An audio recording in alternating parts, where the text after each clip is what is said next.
No, Wednesday. Tomorrow? Next Wednesday. Of the 31st.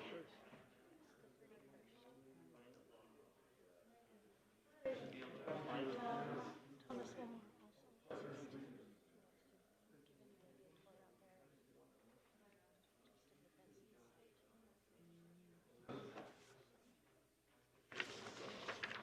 Jess, can you peek your head out there and see if Paul Ford is out there?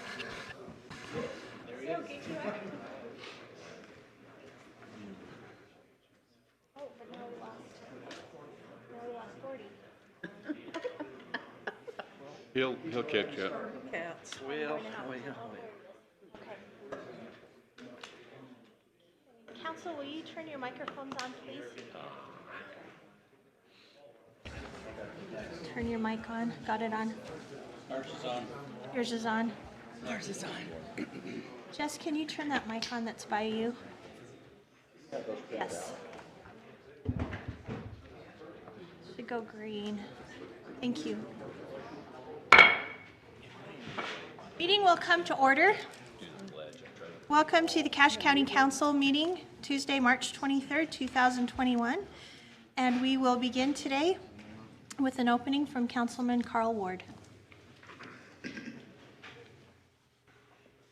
In 1863, Abraham Lincoln wrote the beginning paragraph, well, he wrote the whole Gettysburg Address. And it's a very profound document that he wrote, and I just thought I'd like to read the first paragraph. He said, 77 years ago, our fathers brought forth upon this continent a new nation conceived in liberty and dedicated to the proposition that all men are created equal. Now we are engaged in a giant civil war, testing whether that nation or any nation so conceived and so dedicated can long endure. And I hope that we will do everything we can do to help this nation endure. I'd like to finish with a prayer. Our Father in heaven, we give thanks this night for the opportunity and blessings of living in this free land, of living in this beautiful county, of being able to associate with such good people. We're thankful to be able to address situations that are difficult at times. And we ask Thee to guide and direct us in the things which we do and the decisions we make, that it will be for the best good of the county with the long term in view, and that we will be wise in what we do. We pray for these things this night in the name of Jesus Christ. Amen. Amen.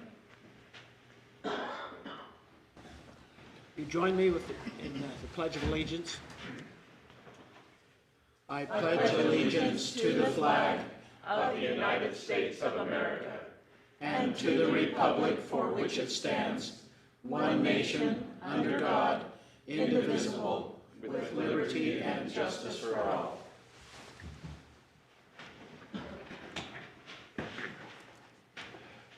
Thank you, Carl. Appreciate that very much. We'll start off with a review and approval of the agenda. And I'll entertain a motion to move number 9, Board of Equalization matters, to in between 6 and 7. So moved. Second. Okay, motion to approve the agenda with item 9 moved in between 6 and 7 has been made and seconded. All in favor? Aye. Aye. Any opposed? Okay. Thank you. We have the minutes there of February 2nd, 9th, February 23rd. Was March 9th on there? I think I missed that. March 9th was there as well. Okay. Is there any additions, corrections to those minutes? Okay, is there a motion to approve the minutes? Move to approve. Second it. Okay, it's been moved and seconded to approve the minutes of February 2nd, February 9th, February 23rd, and March 9th. All in favor? Aye. Aye. Any opposed? Motion carries. And I want to thank our clerk auditor, Jess Bradfield, for getting those done despite the being shorthanded. Thank you. Is there any follow-up on the minutes? Okay, seeing none, we will move to item 6, the report of our county executive. Mr. Zook. Thank you, Madam Chairwoman. I have a couple of appointments for you this evening. First, I have the RAPS Committee, and I haven't made any changes to who was previously serving on that one. So before you are all reappointments on that board. I reached out to all of the members there, and they were all willing to continue serving. A couple of those are council members. So that one is before you first. Do I have a motion to approve the RAPS committee? So moved. Second. It's been moved and seconded to approve the RAPS committee. All in favor? Aye. Aye. Any opposed? Motion carries. Okay, thank you. The second item is the Cache County Solid Waste Advisory Board, and there are some changes on this one. Some of these are reappointments, some of them are new appointments. The board chair is the county executive, so that will change to be my name as the board chair. We have a makeup on that board where it has to be 3 mayors from the south of the valley and 3 mayors from the north of the valley. The Logan mayor is automatically on that one. So I have those 6 mayors proposed for you here to be approved on that. And then the only other change on there is one of the automatic board members is also the director of the Bear River Health Department. So Jordan Mathis will be appointed to that position. So those are the appointments for you on that one. Thank you. Do we have a motion to approve these board members? So moved. Second.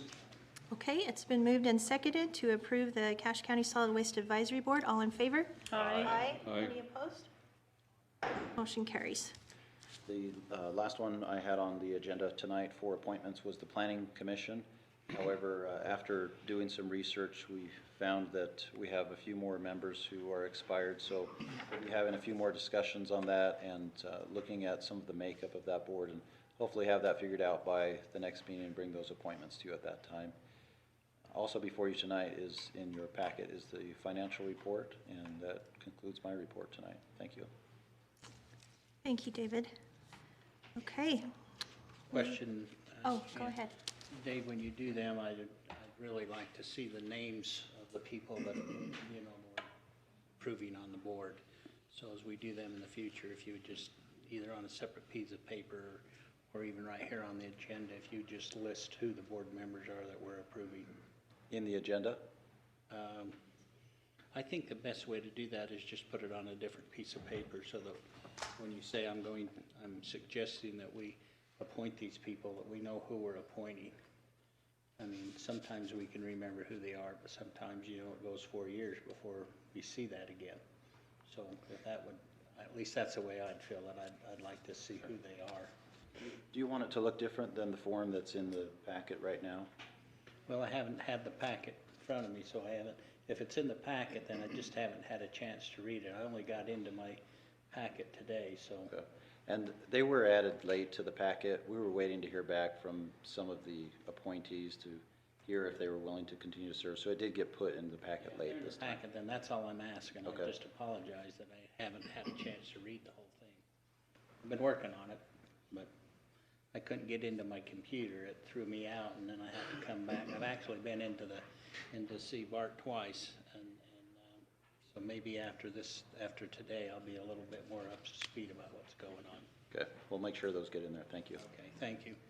Council, could I have you amend your motion? We'll need to amend that. We did not include the 9th in the meeting minutes. Yes. We had Oh, they weren't in our minutes here. Oh, they were on here. did we get the final draft? We had them drafted. I wasn't sure if we had them. Yeah, they are in our packet. Okay. Yeah. I just wanted to verify. Well, February 9th. Do you mean March 9th? March 9th, correct. I don't see March 9th there. So we'll need to amend because we had, in the review, we had passed for March 9th. Okay, so we need a motion to reconsider. Anyone can make that, and we just need to remake the motion and take out March 9th. So I will entertain a motion to reconsider and approve the minutes of February 2nd, February 9th, February 23rd, but not March 9th. So moved. Second. Okay, it's been moved and seconded to reconsider that and make it to approve the minutes of February 2nd, 9th, and 23rd, but not March 9th. All in favor? Aye. Any opposed? Okay, motion carries. Thank you, Clerk Bradfield, for that correction. Okay, we will now move to item number 9, because we changed the agenda, and that is the Board of Equalization Matters. And Diana Schaefer is here in case the board has any questions. So we need a motion to move into the Board of Equalization, and then we'll need one to move out of it as well. So, I move that we move into the Board of Equalization. Second it. okay, it's been moved and seconded to convene as the Board of Equalization. All in favor? Aye. Any opposed? Okay. Council, do you have any questions on any of those? I believe there was 30 some odd requests for property and personal property tax exemptions. And we also have back the two that we had questions on last time, the American West Heritage Center and the Providence Place Housing. And I want to make sure council got their questions answered on those two as well. I did. I was one that brought up a lot of questions, and I did receive enough additional information that I'm comfortable with their request. Unless there's other comments, I would make a motion as the Board of Equalization that we approve these tax exemption requests as they've been presented to us. Well, I would just like to, let's see which number this one is. It's not a number. USU Research? Yeah, the Space Dynamics Lab. I just want to figure out at what point in time something becomes not education. You know, research is one thing, but education is another, and at what point in time do we start granting complete waiver of property tax when it's really on the border of a profit motive there, especially with some of that land? I've got upon that same line, I do have a question for Diana. Diana, will you come up and answer the council's questions? You'll state your name and your position for, we know who you are, but the others don't. Diana Schaefer, Chief Deputy Auditor for Cache County. Good evening, ladies and gentlemen. So I'm just looking here, we have the, saying the property owned by a nonprofit entity used exclusively for religious, charitable, or education purposes. If you've got somebody embedded in an organization that's there to figure out how they could take the work that they're doing and spin it off into a for-profit entity, how close is that to education and nonprofit? Is that versus- what the I mean, form said is that? Space Dynamics Lab, they've got some folks out there and they're running, you know, a lot of that spin-off and, hey, how can we monetize this? Right. Is that an educational? I think that they are under educational, so I obviously didn't bring all 32 files with me, but I can look into that and bring that back to you on the 13th, and we can have some conversations on the phone about that too. You know, Diana, we might even want to go to the extent on that we bring in some special counsel as far as some CPAs and whatnot that can review that kind of stuff, because the amount of money that comes into there and then is sold back out in product and stuff like that, I think that needs to really be closely reviewed, because that blanket they put on there covers an awful lot of industry. Council, I'll work with Diana to make a presentation. If you're interested, we could do a workshop to go over some of these things. We can access resources from the county attorney. We can also, we just had a UAC presentation on these for newly elected officials, and we can pull that and bring it to council. I know that the Space Dynamics has been questioned in the past as far as how they ended up, on our roster of exempt organizations. So that had to do with when they first came to us, I believe it was around 1986. Also, I'm sure that a representative of theirs would be willing to come and present if you're not satisfied with what And it sounds like the council would like to get some more information, including how they are exempt, as you described. Well, my biggest question is ownership of the property and use of the property. Now, if the use is a for-profit, do they get taxed? If And the ownership is from a educational agency. So the statute reads that it has to be owned by the nonprofit, but the use has to be exclusively either charitable, educational, or religious. And educational is not a defined term. Last year, actually, we did get some definition of educational, so it's relatively new to the statute. And that came through one of our state appeals, actually, which was Strata that had gone for about 3 years. And we came out of that with some new standards as to what is educational. And that means they have to maintain faculty and curriculum. And I think that they have to give a degree or something for like that, they have to actually. It could have been. Seemed like that was part of the thing that was reviewed, that. Yeah, In the past, there was another one there that was, doing it, and they wanted a nonprofit, and we never gave it to them. And the reason why we never gave it to it is they never had a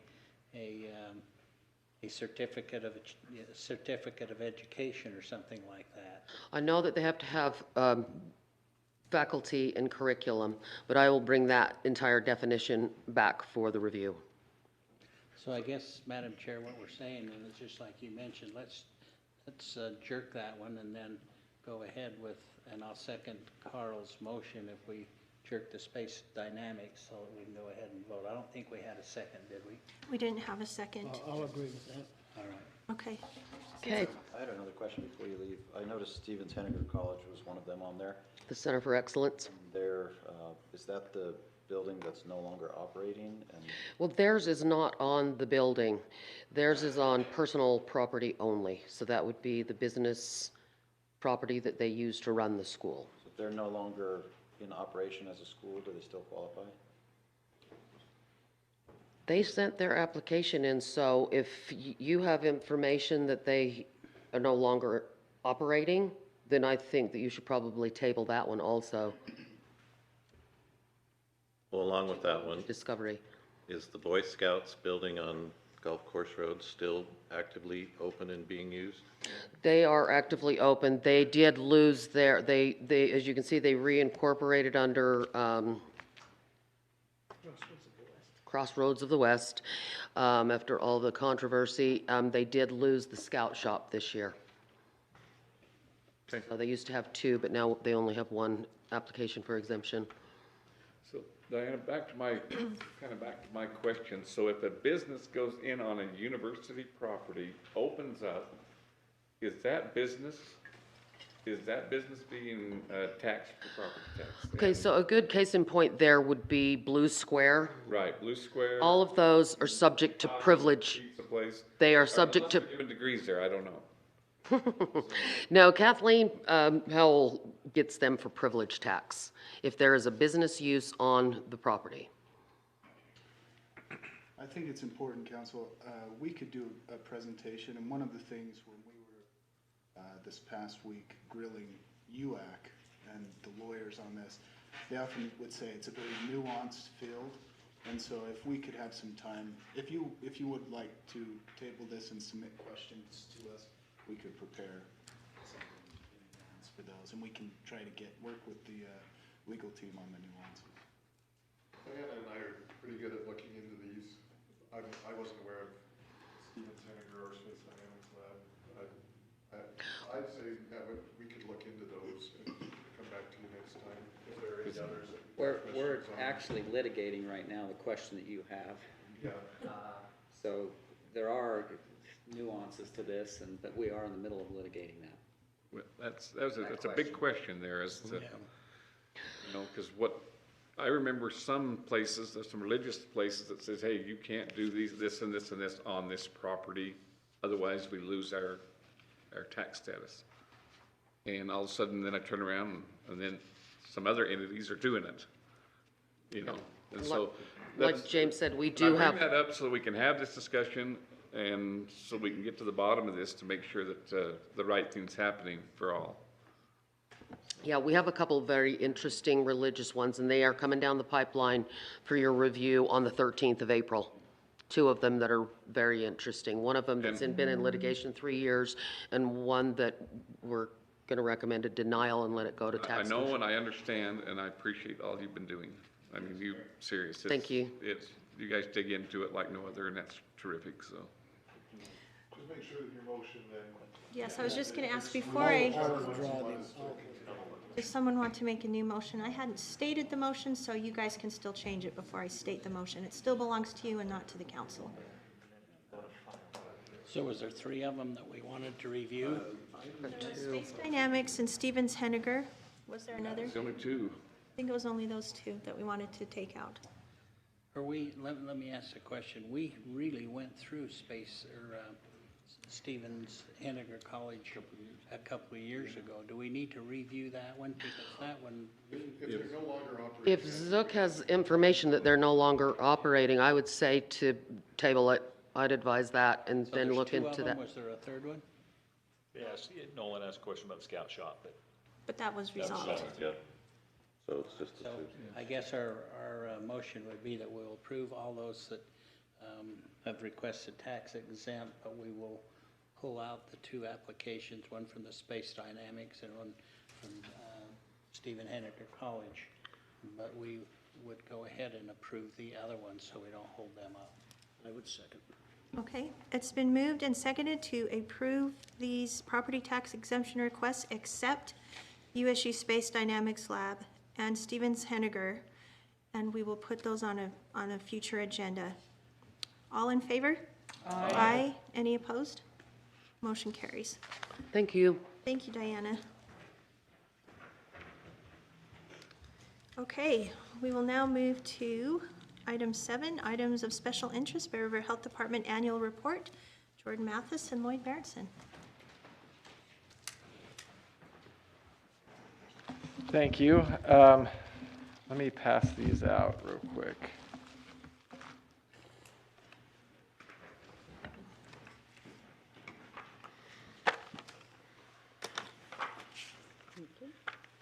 Thank you. As a boss, you just say, hey, have him do it. Subordinate.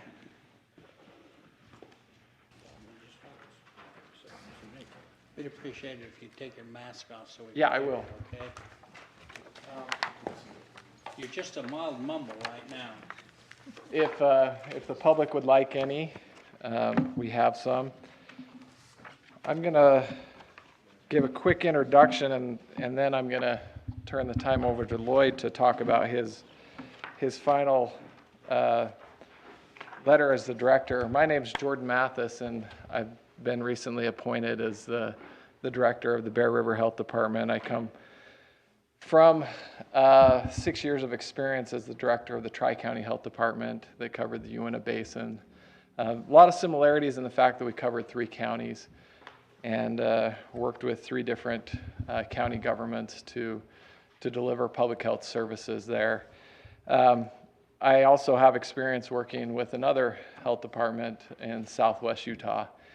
And so with that, I wanted to offer you my personal opinion with regards to the fact that you have an amazing health department. I've worked for 2 other health departments, and you have an amazing health department here. And as I go through the report, I will pick out the things that I wasn't here during most of that year, or any of that year, that kind of I thought were pretty amazing achievements that they accomplished over 2020. But I wanted the chance to give Lloyd an opportunity to speak about his last message as the director of the health department. Well, thanks for letting me come. It seems like I'm like an old shoe you can't get rid of. You you ever had those really comfortable shoes in your closet that you just like to wear, and you wear them over and over, and pretty soon, when you walk around, you can feel the rocks starting to come underneath. I think that's what I am. I'm the old shoe moving out, and Jordan's the fresh, young, new, shiny shoes, and kind of like what you're wearing today, James. Anyway, appreciate you letting me come, and I just wanted to start out. I know that there's this letter in here that talks about it, and the last paragraph kind of says what I want to just sum up, if I can. I'll be really brief.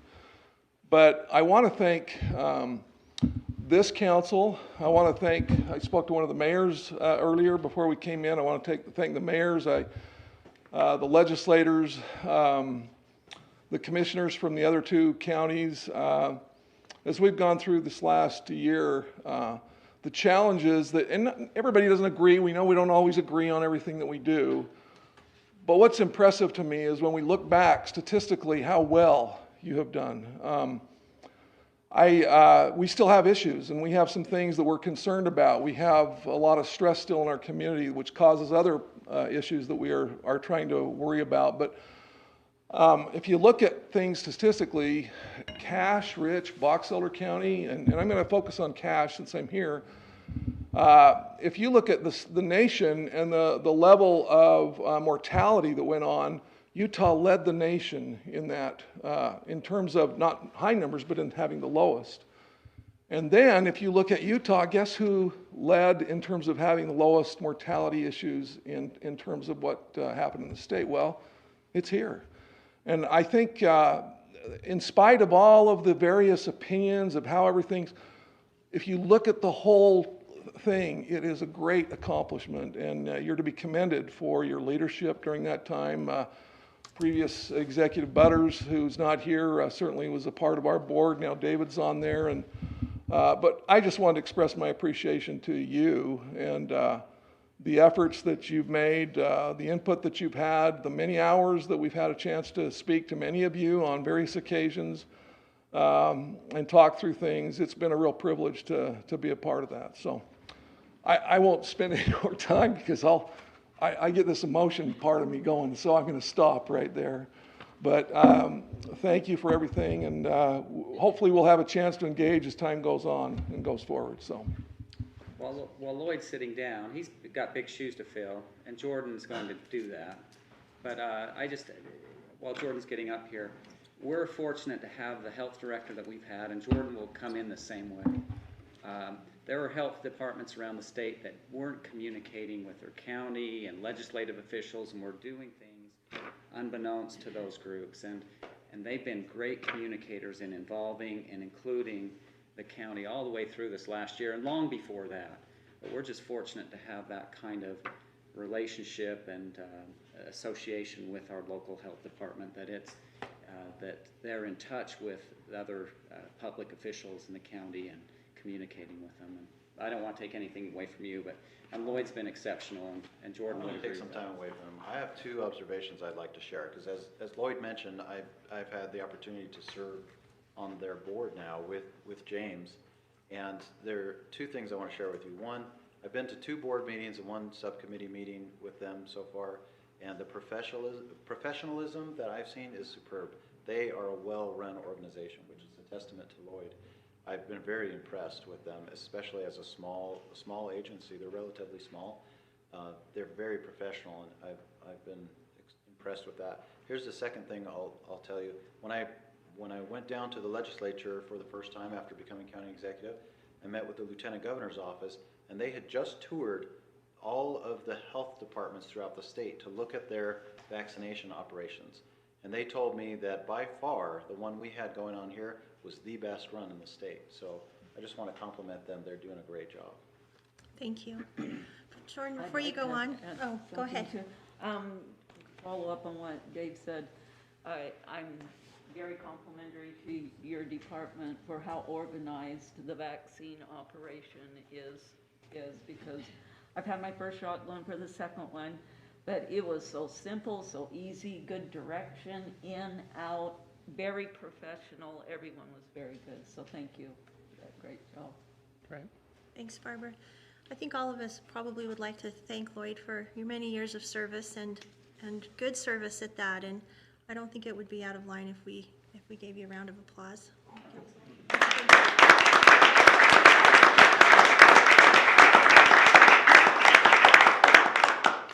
All right, Jordan. All right, thank you. I'm going to just go through a couple of the pages. It's kind of a lengthy report. Feel free to read through it. I just want to highlight a few things on page 5. I don't know if the council's aware, but the Bear River Health Department is going through the accreditation process. And in a nutshell, what that means is that we are applying to make sure that we meet some basic standards to ensure that the public knows that we are delivering public health services at a standard level for our community. And that was disrupted a little bit by the pandemic. You can see where we have the check marks. Our site visit has actually been pushed back to the fall of 2021. And so that accreditation decision will be pushed back. But we are moving forward with that and looking forward to doing that and continuing to meet those standards. The next 2 pages, 7 and 8, my perspective of an outsider. When I went to the Tri-County area, I took over a health department that was in a deficit. And it's very nice to come into a health department that actually has no debt whatsoever and is run very fiscally sound. And that's a tribute, once again, to Lloyd and his efforts over the years. You can look at how we're split out. Part of the thing I want to point out is the revenue. We receive a lot of contracts through the state, whether that's through the Utah Department of Health, Department of Environmental Quality, and we're one of the few health departments in the state that receives prevention dollars and does substance abuse as well. And so those are the contract dollars that we're talking about. The fees are the fees that we charge the public, and then the taxes that are collected by the counties and given to the health department. The rest of the report is set up by our strategic goals. The number one goal meaning the healthiest people. And one of the possible reasons why we've done so well in this area is we have good overall underlying health. And that's one of the things that is a tribute to the community as well. A couple things I wanted to point out. The WIC program has continued to operate, and you can see the total number of people on average, even in 2020, that they were able to see was 3,318 people. That's average per month. A couple other things under health promotion. 90 pounds of prescription medication were collected and disposed of. 63 naloxone kits were distributed. And so those are all focused around the opioid issue and efforts that continue to go on there. Environmental health, a couple of things. I don't know how many of you are aware of the program that we have at the health department about replacing or repairing vehicles that have bad emissions. So 82 vehicles were completely replaced, and 270 that were in need of repair were offered repair, and we still have those dollars and continuing to run that program, and has been very successful. Substance abuse, once again, we're one of the few that even offer substance abuse as part of the health department. 190 90 clients were seen for mental health, non-substance abuse related issues only. So expanding beyond just substance abuse, 190 individuals that didn't even have substance abuse related were able to be seen. And 12,312 additional appointments such as individual, couple, or family sessions were conducted by the division. This is an important aspect because when we talk about individuals' health, we're not only talking about the absence of disease, we're talking about the whole person. And the Bear River Health Department is doing a very good job of trying to address the whole person, which includes families, spouses, and others, and the interaction that has on individual health. Emergency services, this year has been a big year about getting out PPE, and you can see all the list of individuals that we were able to get PPE out to. Our dentists probably benefited the most. 57 dentistry and oral surgery offices were offered PPE so they could continue to operate through the pandemic. Medical clinics and family practices were the other ones. And then our nursing services have continued to move forward, despite the fact that we've had the issues that we've had to deal with. 14,648 immunizations have been administered.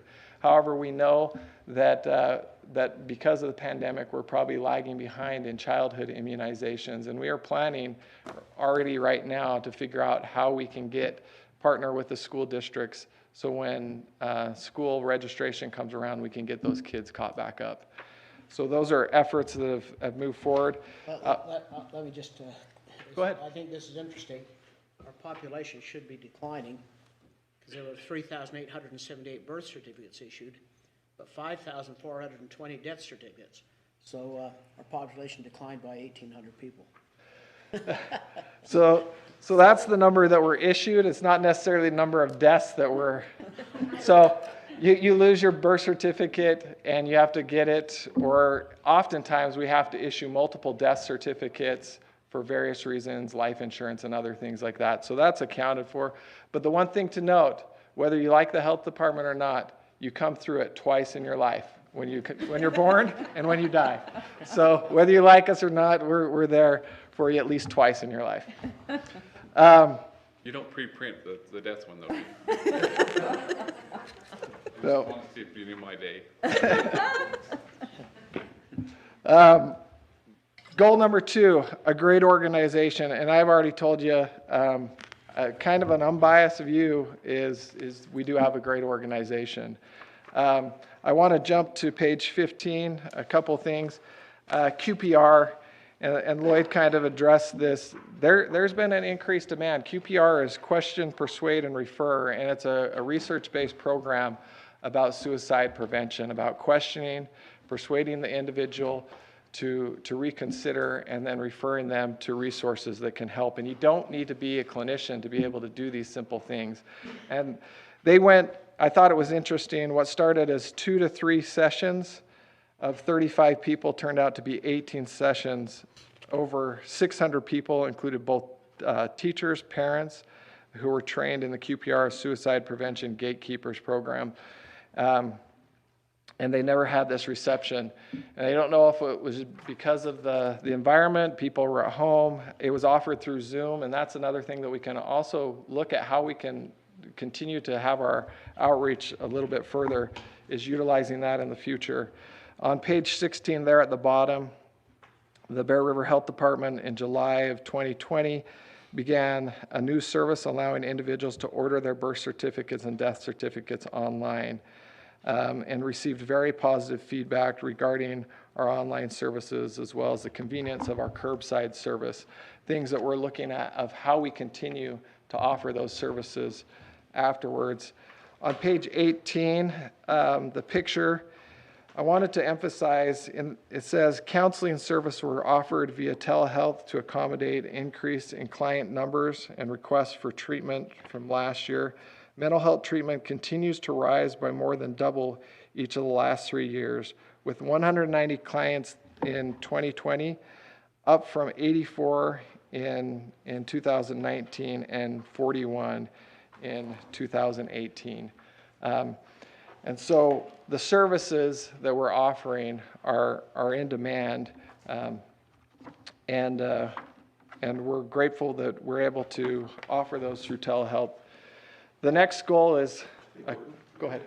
Yeah, go ahead. I was just going to say, so one of the things that you may want to be aware of that's new, that hasn't been there before, you know, Bear River Mental Health does all of the Medicaid mental health folks. But there's been a real uptick in demand for people who are non-Medicaid that still need services. And sometimes they may not have insurance or whatever, so we didn't know how well it would work, but we started a program. We started at $25 per session, and we found out we couldn't afford it. But it's at $50 per session right now, and if people can just come in and pay a little bit towards that, they don't have to have, it's not a Medicaid only type thing, but it is mental health services, and So our LCSWs, our licensed clinical social workers, are the ones that are actively helping to respond to some of that demand that's going on. And I think we're trying to work with some of our law enforcement folks and some things like that on that too. Sorry, Jordan. Yeah, no, that's great. On page 20, underneath the red, the goal of number 3 was community partnerships. And one of the things that happened here that was very impressive to me, and actually when I heard Lloyd talk about it, we started doing it in Tri-County when I was there, was having a coalition of business owners and things like that through the pandemic so we could work in partnership with them as we moved forward with recommendations and or orders, so that there was an understanding of what we needed to do, because there is an interplay between public health and economics, very much so, and we understand that, and having that dialogue helps us to keep that balance. And that was something that went on, and something that's continuing to go on that's not highlighted in here, that just happened today is through the schools. We know that schools are such an integral fabric to our society. And when those are disrupted, it not only disrupts families, but that disrupts economics and other things like that. And so we've had a weekly call with the school districts. I don't know how long ago that started, but it continues to this day. We have a weekly call with the superintendents in the 4 different school districts where we are coordinating and talking about how we continue to move forward. And that's been something that continues to be important, particularly as we move forward. And there's a little bit different standards as there was in the beginning for schools versus the general public moving forward. But that's been a great partnership, and it's what's, I think, allowed us to keep our kids in school, is that constant communication, dialogue, and partnership, and our ability to identify hotspots, get them under control, and keep the majority of kids in school as much as possible. So that was a partnership that I think I viewed firsthand here that wasn't highlighted in there that's important. I'll jump to the next goal, which starts on page 23, which is increase access to services. And I think what the pandemic has taught us a lot is that there's other ways to be able to offer services. It's forced us to learn how to offer services in a different way, and it's been a good thing in a lot of ways. One of the things that I really like is yellow on page 24 is online septic systems as-built request form was added to the website to make it easier and more convenient for homeowners to request a copy of the as-built drawing, inspection, and septic system. This is really important as you consider the individuals that are actually on a septic system. They're not a couple blocks from our office. And so being able to offer that convenience to them is an important aspect of the services we offer. And if we can do that, one of the important parts, we are an enforcing and compliance agency, but my opinion is our job is to help it be easy for people to comply. And if this is one of those ways where it makes it easy for them to comply, they don't have to have the hurdle of driving multiple miles to come in to us. And so I thought that was a great thing, and something we'll continue to try to figure out how we can expand those services to those in a way that makes sense. And then the other one on 25, I think everyone was aware of the outbreak at JBS and the work that went on and the collaboration that Lloyd was able to coordinate through the state with the CDC, and really coordinating with JBS to get that under control as quick as they did. If you look at the epi curve there, you saw a huge increase in cases very quickly, but it dropped off almost as quickly as that. And that's a tribute to the quick response and the ability to collaborate very quickly between CDC, the state, Bear River Health Department, and JBS to get that under control. So they did a great job there. Those are kind of an outsider, I do consider myself still a little bit of an outsider, view of the year and some of the highlights that I think are pretty amazing as far as what they've accomplished over the year. I'll take any questions and probably defer most of them to Lloyd because he was the one that was here. But if you have any questions, I'm happy to take those. I have a question about page 29, the leading causes of death. Where would COVID be on this? Leading causes of death in 2020. This data is correct as of 2020.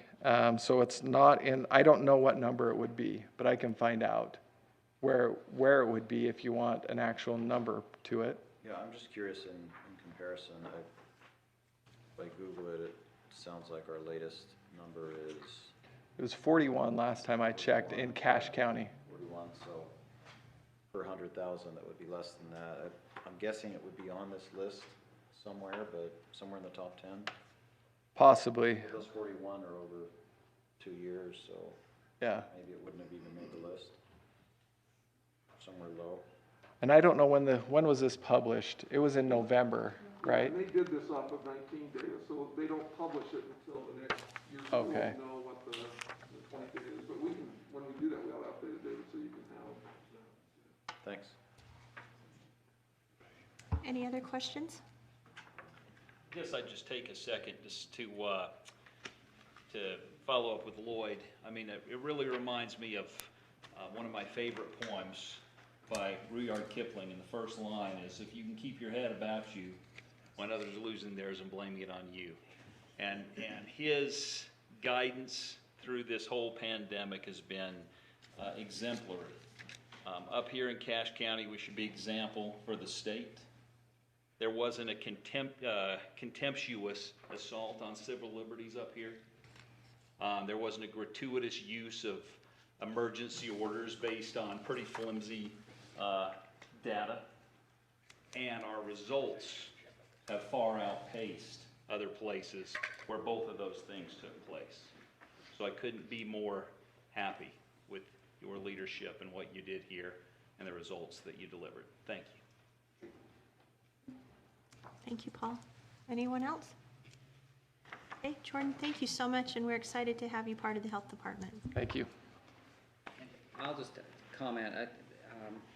I wasn't on the search committee, but there was a search committee which Executive Butters was on for director. We're very fortunate to have Jordan. He's kind of a local. His wife grew up in Box Elder County, and he grew up just south, not in Utah County, that would be bad, but he grew up in Davis County. Yes. And went to school with one of the attorneys in my office, and they're just ideally situated for Cache County, and we're lucky to get him credential-wise. He's leading up Lloyd. Lloyd just is leaving. He's still the leader of the health directors in the state of Utah. As of last Friday, Jordan's actually the new president. So here, it just kind of tells you the quality that we have. It's a nice baton. We're going to miss Lloyd, but we have really a quality director in Jordan following up. So we're really fortunate to have him. Thank you, Jordan James. walked in. He was wearing a stocking cap. Didn't even get his hair messy. That was so cool. I like this haircut. We got to say barber. That's good. I have a wife and 3 girls, and I always ask them what's taking them so long. It's always their hair, and I tell them I can fix it for them. Oh, thank you. And thank you, James, for that information as well. Okay, we will move to department or committee reports. Number 8, we have some special recognition for Brian Abbott, and Chris Hurrild is going to present that.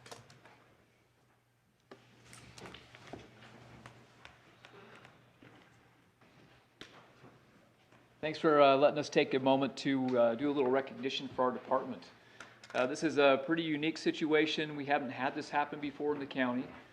So kind of a great opportunity for us to bring one of our employees before you who's accomplished something that's, again, very unique.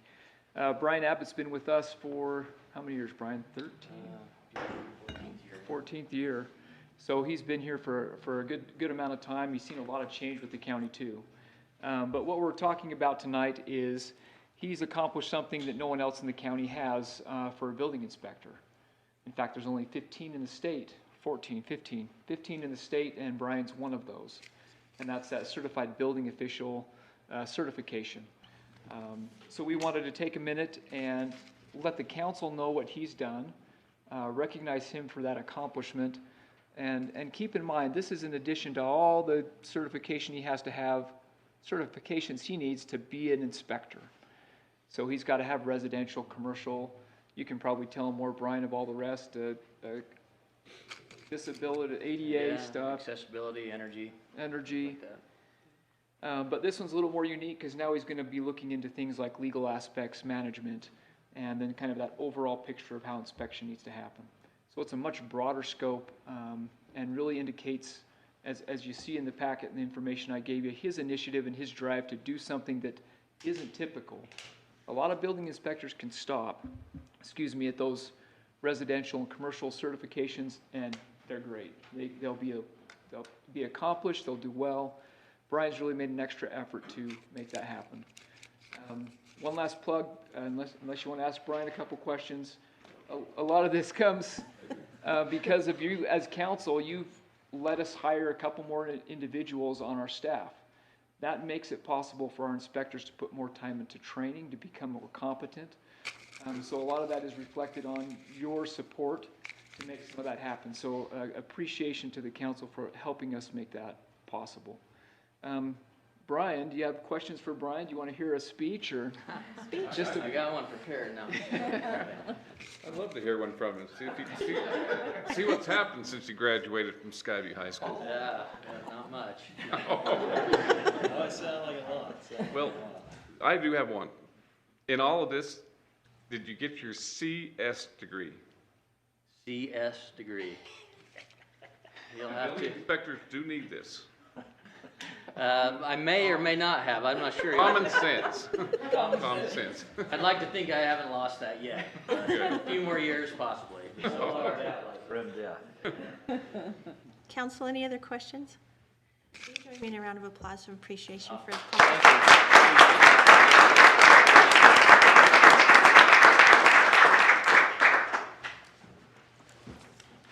Okay. We already did number 9, Board of Equalization, so we will move to item 10, public hearings, and we have 2 to set. We have been accustomed to setting a certain time for these public hearings, but upon further review of our attorney's office here, we no longer need to put a specific time, is my understanding. However, council, seeing how the public hearing for the Cache Valley compost rezone was very, very, very well attended at the P&Z level, we may want to, in the best interest of the public, set a certain time so the public knows what time to come to that so that they don't miss it. So I'll entertain motions for these public hearings, and if the council wishes to set a time, they may. Gene, isn't there something that says, though, you can't have them before 6 o'clock, though, or before 5 or 5 or Budget. something? That's just for budget. Just budget? Yes, Okay. just for budget, correct. Madam Chair, right now it's 6 o'clock, and so that'll give us a kind of a gauge as to where we're at in our agenda today. And maybe it would be a good idea to go ahead and set the time at 6 o'clock so that those people that are planning on to attend, they'll know what time they gotta be here by. And then that also tells us that we can't start it until that time. So with that, I'd make a motion that we go ahead and set a special public hearing for the Cache Valley compost rezone for, what meeting is that? We got like 3 weeks before we meet again, isn't it? April 13th. April 13th? Yes. At 6 o'clock here at the county courthouse. I'll second that. Okay, it's been moved and seconded to set a public hearing for April 13th at 6 o'clock for the Cache Valley compost rezone. All in favor? Aye. Any opposed? I move to set the public hearing for Resolution 2021-05, but we can go earlier on this if that's okay, because I don't think it's going to be a hotly contested event. So at 5:45, is that okay? Yes. On that same time? Second it. It's been moved and seconded to set a public hearing for April 13th at 5:45 for Resolution 2021-05, which is a resolution approving appointments to the Cache County Drainage District Number 6. All in favor? Aye. Any opposed? Both motions carry. Okay, we'll now move to item 11 on pending action. Ordinance 2021-05, an ordinance amending chapters 5.08 and 5.12 of the county code relating to alcoholic beverages. And I want to thank John Lethe for his hard work on this. I know he's put in a lot of time and effort, and he's got some updated and new information for us. You'll recall that a couple of meetings ago, we presented a draft of this alcohol ordinance to you, and some of the proponents from the public who are in favor of this ordinance, specifically Keith Mickle, the Mickles, and their, what do we call him? Where'd you go? There. Steve Barth he's not an attorney, I figured out. He's an advisor, a lobbyist.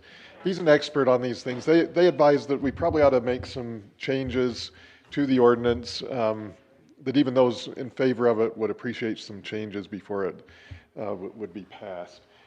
And it has taken,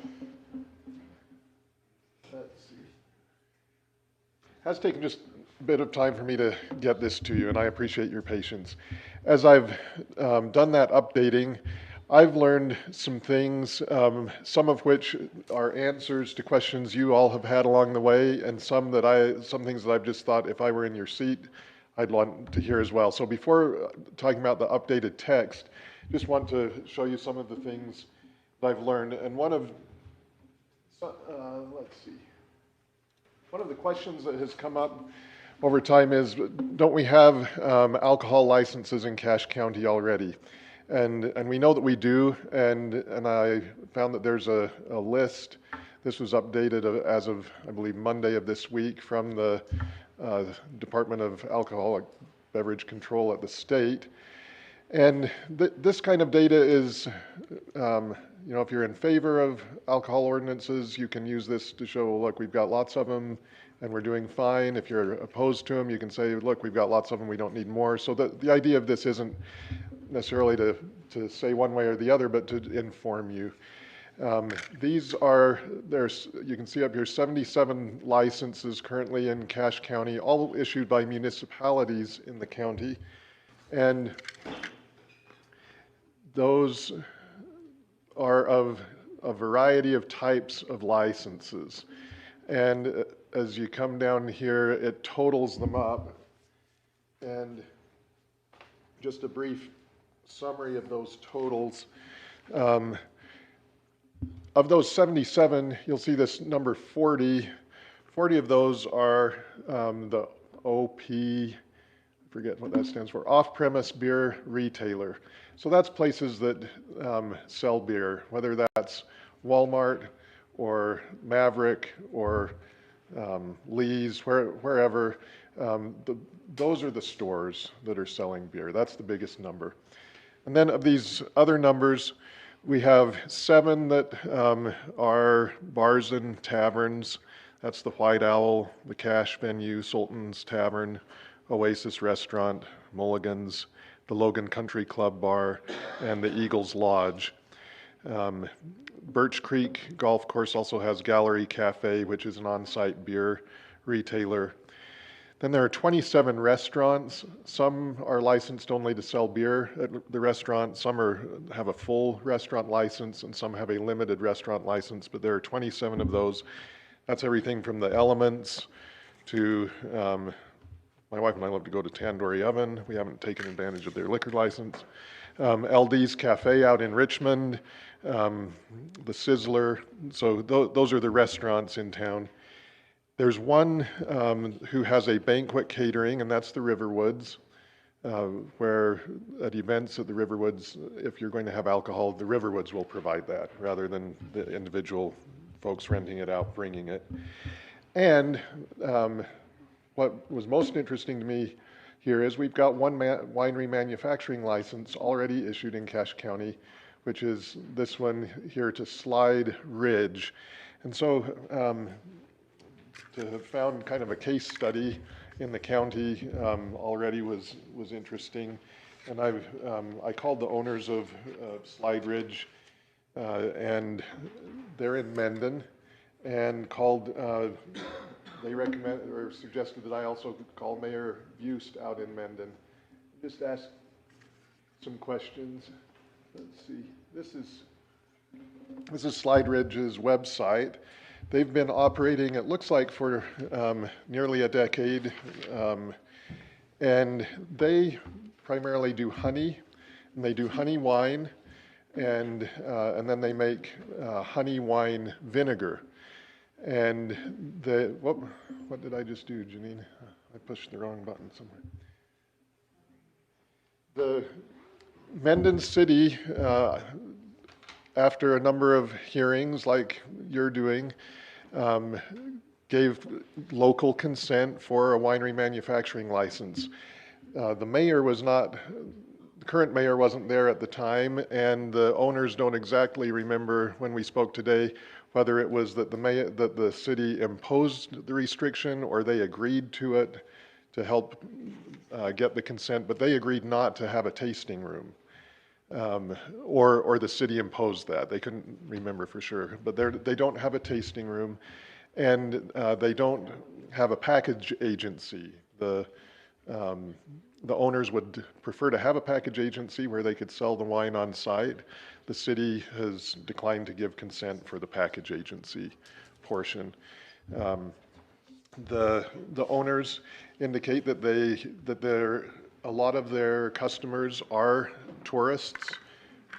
They do go to different, I forget what they call it. When they explained it, I pictured it kind of like Summerfest. They go to different places around in Nevada, Texas, Arizona, and display and sell product. And then as people come through, they kind of become a tourist destination as folks come through Cache County, and they sell their wine vinegars, honey wine vinegars, on site, and you can buy cases of their wine through the state liquor stores because they can't sell the wine on site.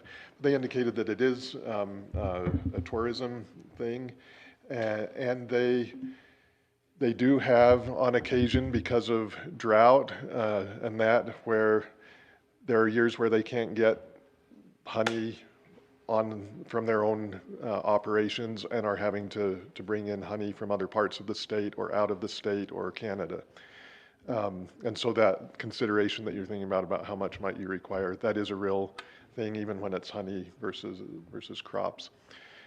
Mayor Bust said that there have been no issues in Mendon, and meaning any negative issues with having the winery there. He also indicated that given the public sentiment during their recent master plan process, that the citizens of Mendon would not be in favor of alcohol consumption and allowing the tasting room or a package agency in Mendon, that the Mendon folks would be overwhelmingly against that, was his feeling. And the owners would certainly like to have that opportunity, but they've not applied for it. Neither the mayor nor the owners of Slide Ridge were aware of the county's deliberations on the same issue. So that's a case study that you can go to the website. Both the mayor and the owners of Slide Ridge indicated they'd be happy to field more questions if you all have them.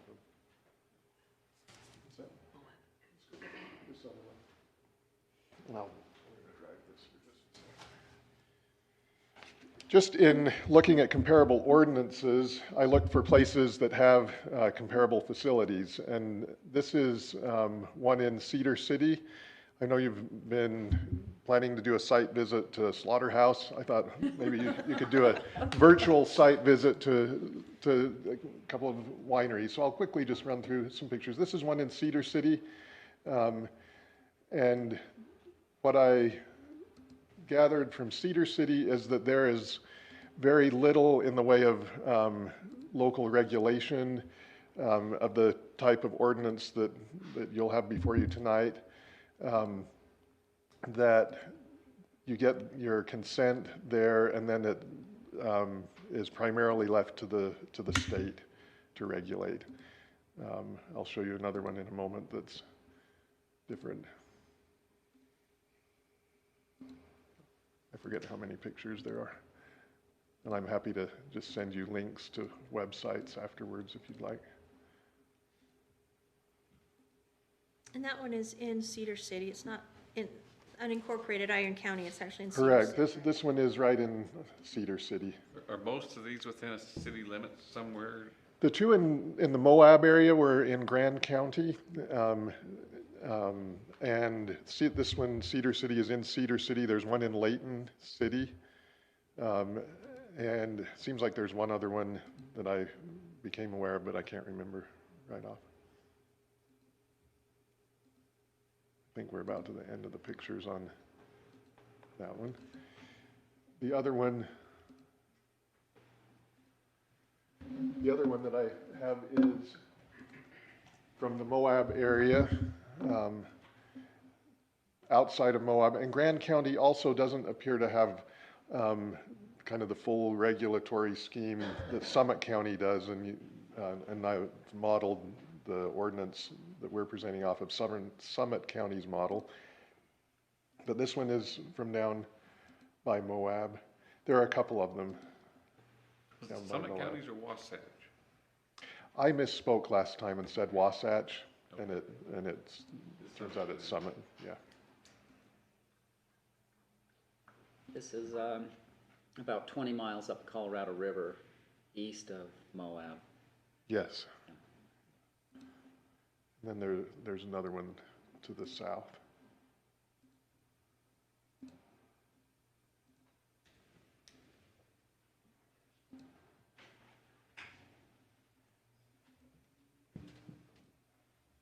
I think we're about to the end here.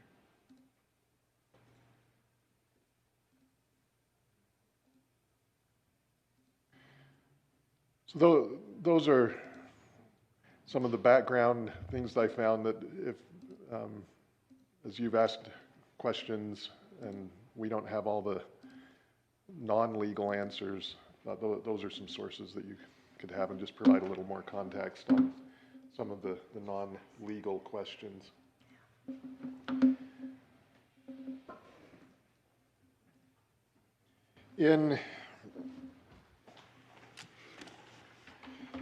So again, we've modeled this ordinance off of Summit Counties, but I've also looked at Logan City, because Logan City allows a number of different liquor licenses.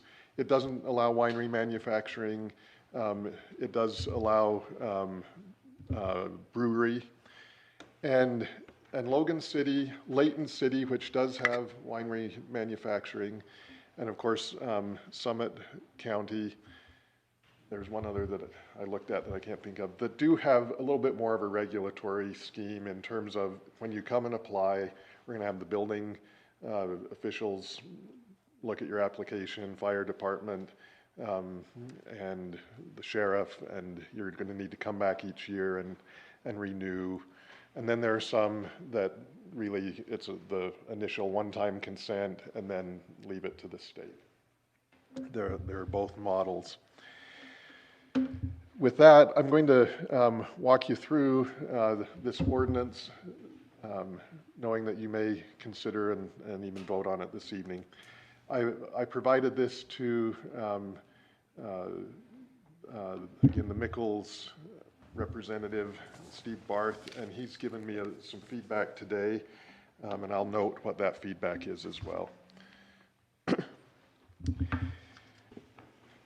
The policy and purpose section of the ordinance indicates that it's the purpose of this chapter to regulate and restrict alcoholic beverages in Cache County by adopting existing state regulations and then regulating further in areas that are left to local control.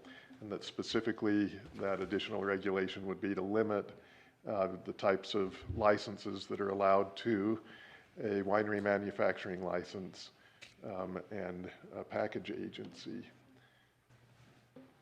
We adopt state law. Of course, we'd have to follow it anyway, but as a framework, we adopt state law, and then give some definitions. And the two key definitions are local consent and then local consent license.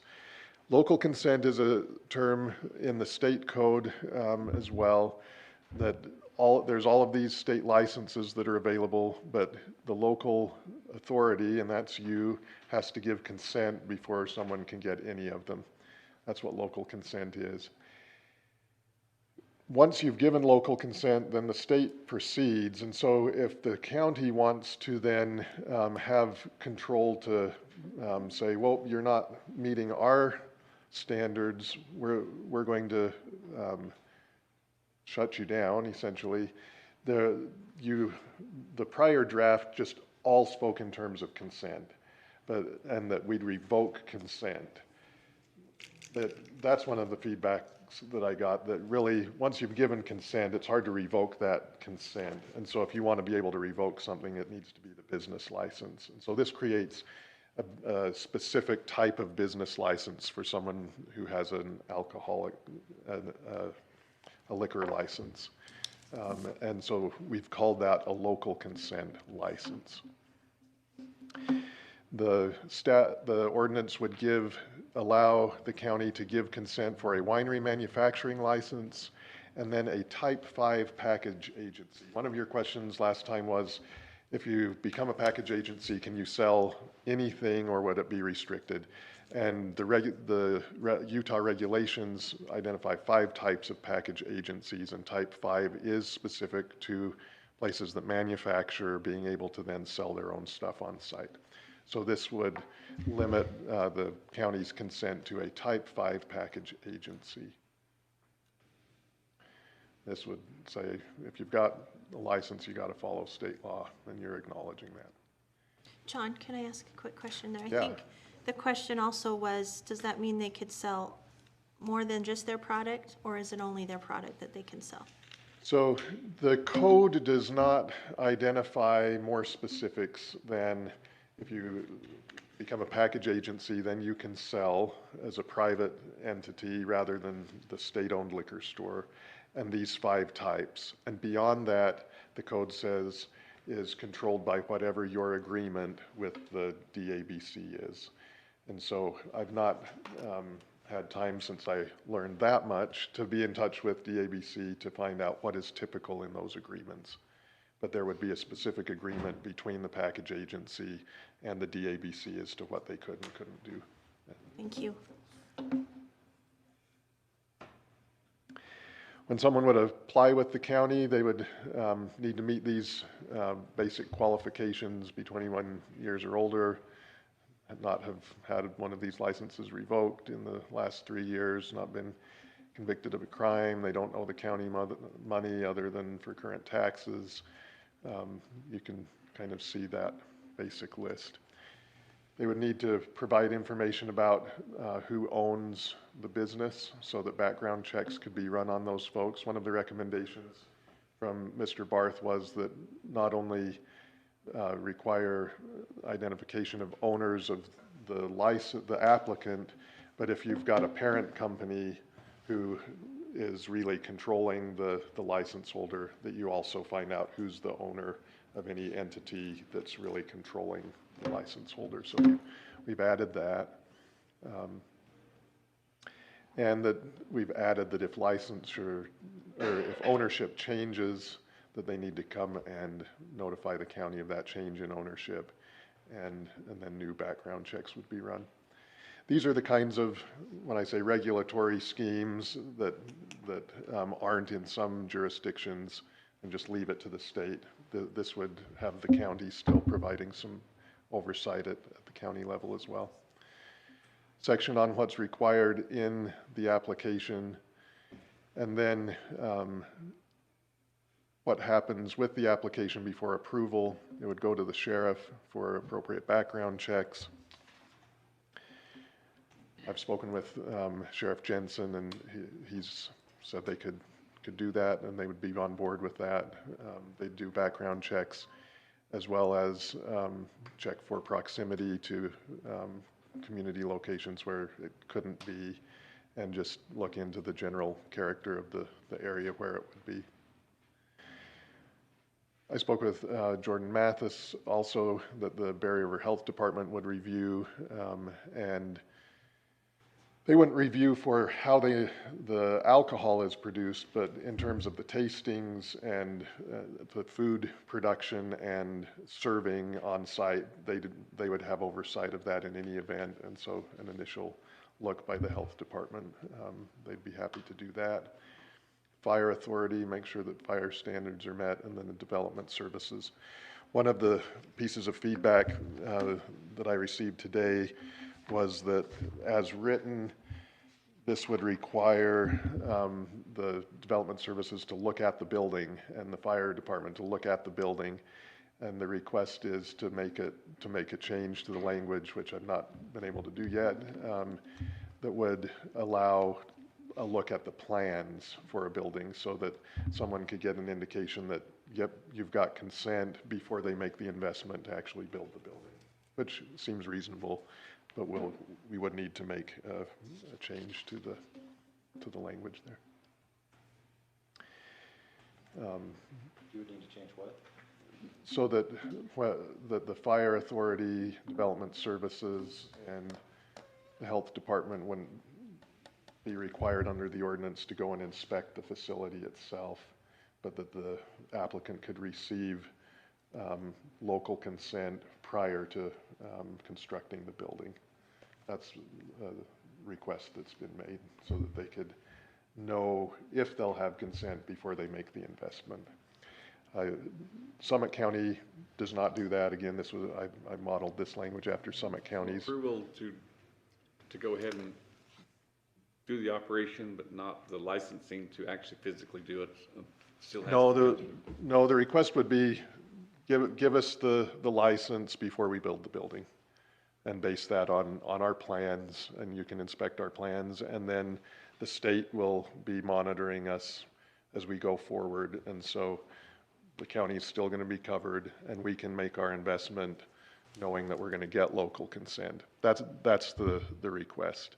You're saying you do not have language in here right now that would allow that? Correct. The language that's in here right now requires that you go out and look at the site and say that the health department see the building and say, yep, this looks good. You can tells the clerk's office, we're good with you giving consent and all of that. The question is, do you base the health department review, the development services review, the fire review, basically on plans and representations, or on seeing the facility? What do you require them? And it's drafted to require seeing the facility. We could change it if you would like, and the request is to change it so that the consent could be issued based on a review of the plans. Oh, Probably got a couple comments, but really quick on that. Number 3. Yes. It's on the third line in section 3. That's where you're talking about must inspect the proposed premise. Yes. But if you go down to section 4, line 4, it says proposed premise and or the plans for the proposed premise. So if we just added that and or plans for the proposed premise into 3, get you to where? into 3 and into 2. And into 2? Yeah. Okay. Jordan had a question. It wasn't really a question, but that's pretty standard even with restaurants. We give them the go-ahead, we'll look at their plans, and if they move forward in the final process, we do have a final inspection to make sure that what they did met the plan. But it's pretty standard for us to operate that way, so I don't see it as a big deal. Thank you. Chris? Same comment from us, that's our typical operating processes. We review a plan set, and I think this is tied more to the alcohol license, is that correct? And not the land use. Correct. So that's pretty typical that we will review do that with business licenses. Other things. So that, Chris? yes, so that change can be fairly easily made. $1 million into something and then Be told, yep, on a promise, it doesn't happen You'd later. have to be in a situation where you'd have to get the go-ahead to go and build your premise and all that, or no one would ever, on a hope, go and spend the kind of money that this would require. And so you might have a situation in this where there's a final inspection, but I mean, that's just after you've given them permission to go ahead. yes. I had a question about the 14 days. You mentioned, I think, that the sheriff felt that was sufficient time frame. Did the rest of the agencies feel like that was enough time? Development Services, Fire, Health Department, are they all okay with that 14? So as you mentioned that, I'd forgotten about the time frame and did not ask the sheriff about the time frame. I've previously asked, I think, Chris about that time frame some months ago, maybe. It would depend. Typically, a small-scale operation is easily handled in 14 days. It really depends on timing. If we got an application when we're very busy into April, May, it could push longer than 14 days, especially if it's a larger type operation. And then another question I have, are each of those 14-day time periods intended to be consecutive or concurrent? Concurrent. The clerk's office would get the application, send it out to these folks. They've got 2 weeks to give back with a recommendation. John, is there a time frame for the clerk's office to get, once they get it in, for them to send it out to those other entities? I don't know that there is. I think it might be wise Yeah, there to add isn't. one in there. 6 months. That's what I'm afraid of. 10 years. That wouldn't work so well.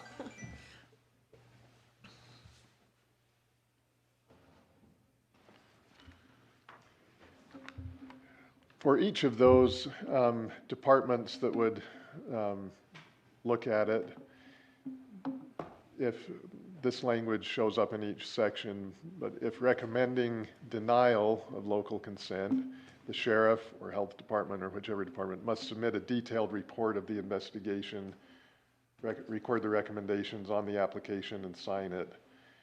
So if you're going to recommend denial, the applicant needs to hear why with some detail. If you're recommending approval, you can just sign it and send it back. There's no definition as to what would require a denial. We don't have, in other words, we don't have any specifics. If somebody had a criminal record, I've scrolled past it pretty quickly. We can come back up to this. I mean, what kind of criminal record would make them then ineligible? A felony and a crime concerning the sale, offering for sale, or warehousing of alcohol. So an alcohol, a crime related to this subject matter. A felony, a crime involving moral turpitude, which is a legal term that is somewhat nebulous, but basically theft, if you're beating your wife, things where there's really underlying bad character and motive. It may be an assault that doesn't rise to a felony, or a theft that doesn't rise to a felony, but indicates we've got somebody who has some issues with just doing the right thing, then those could.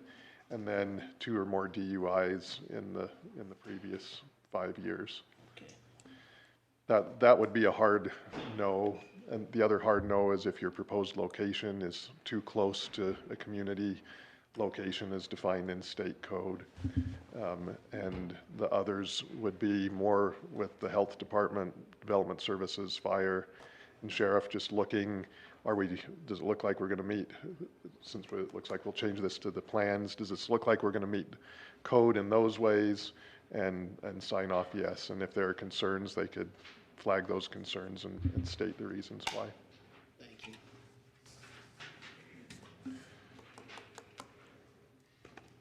you.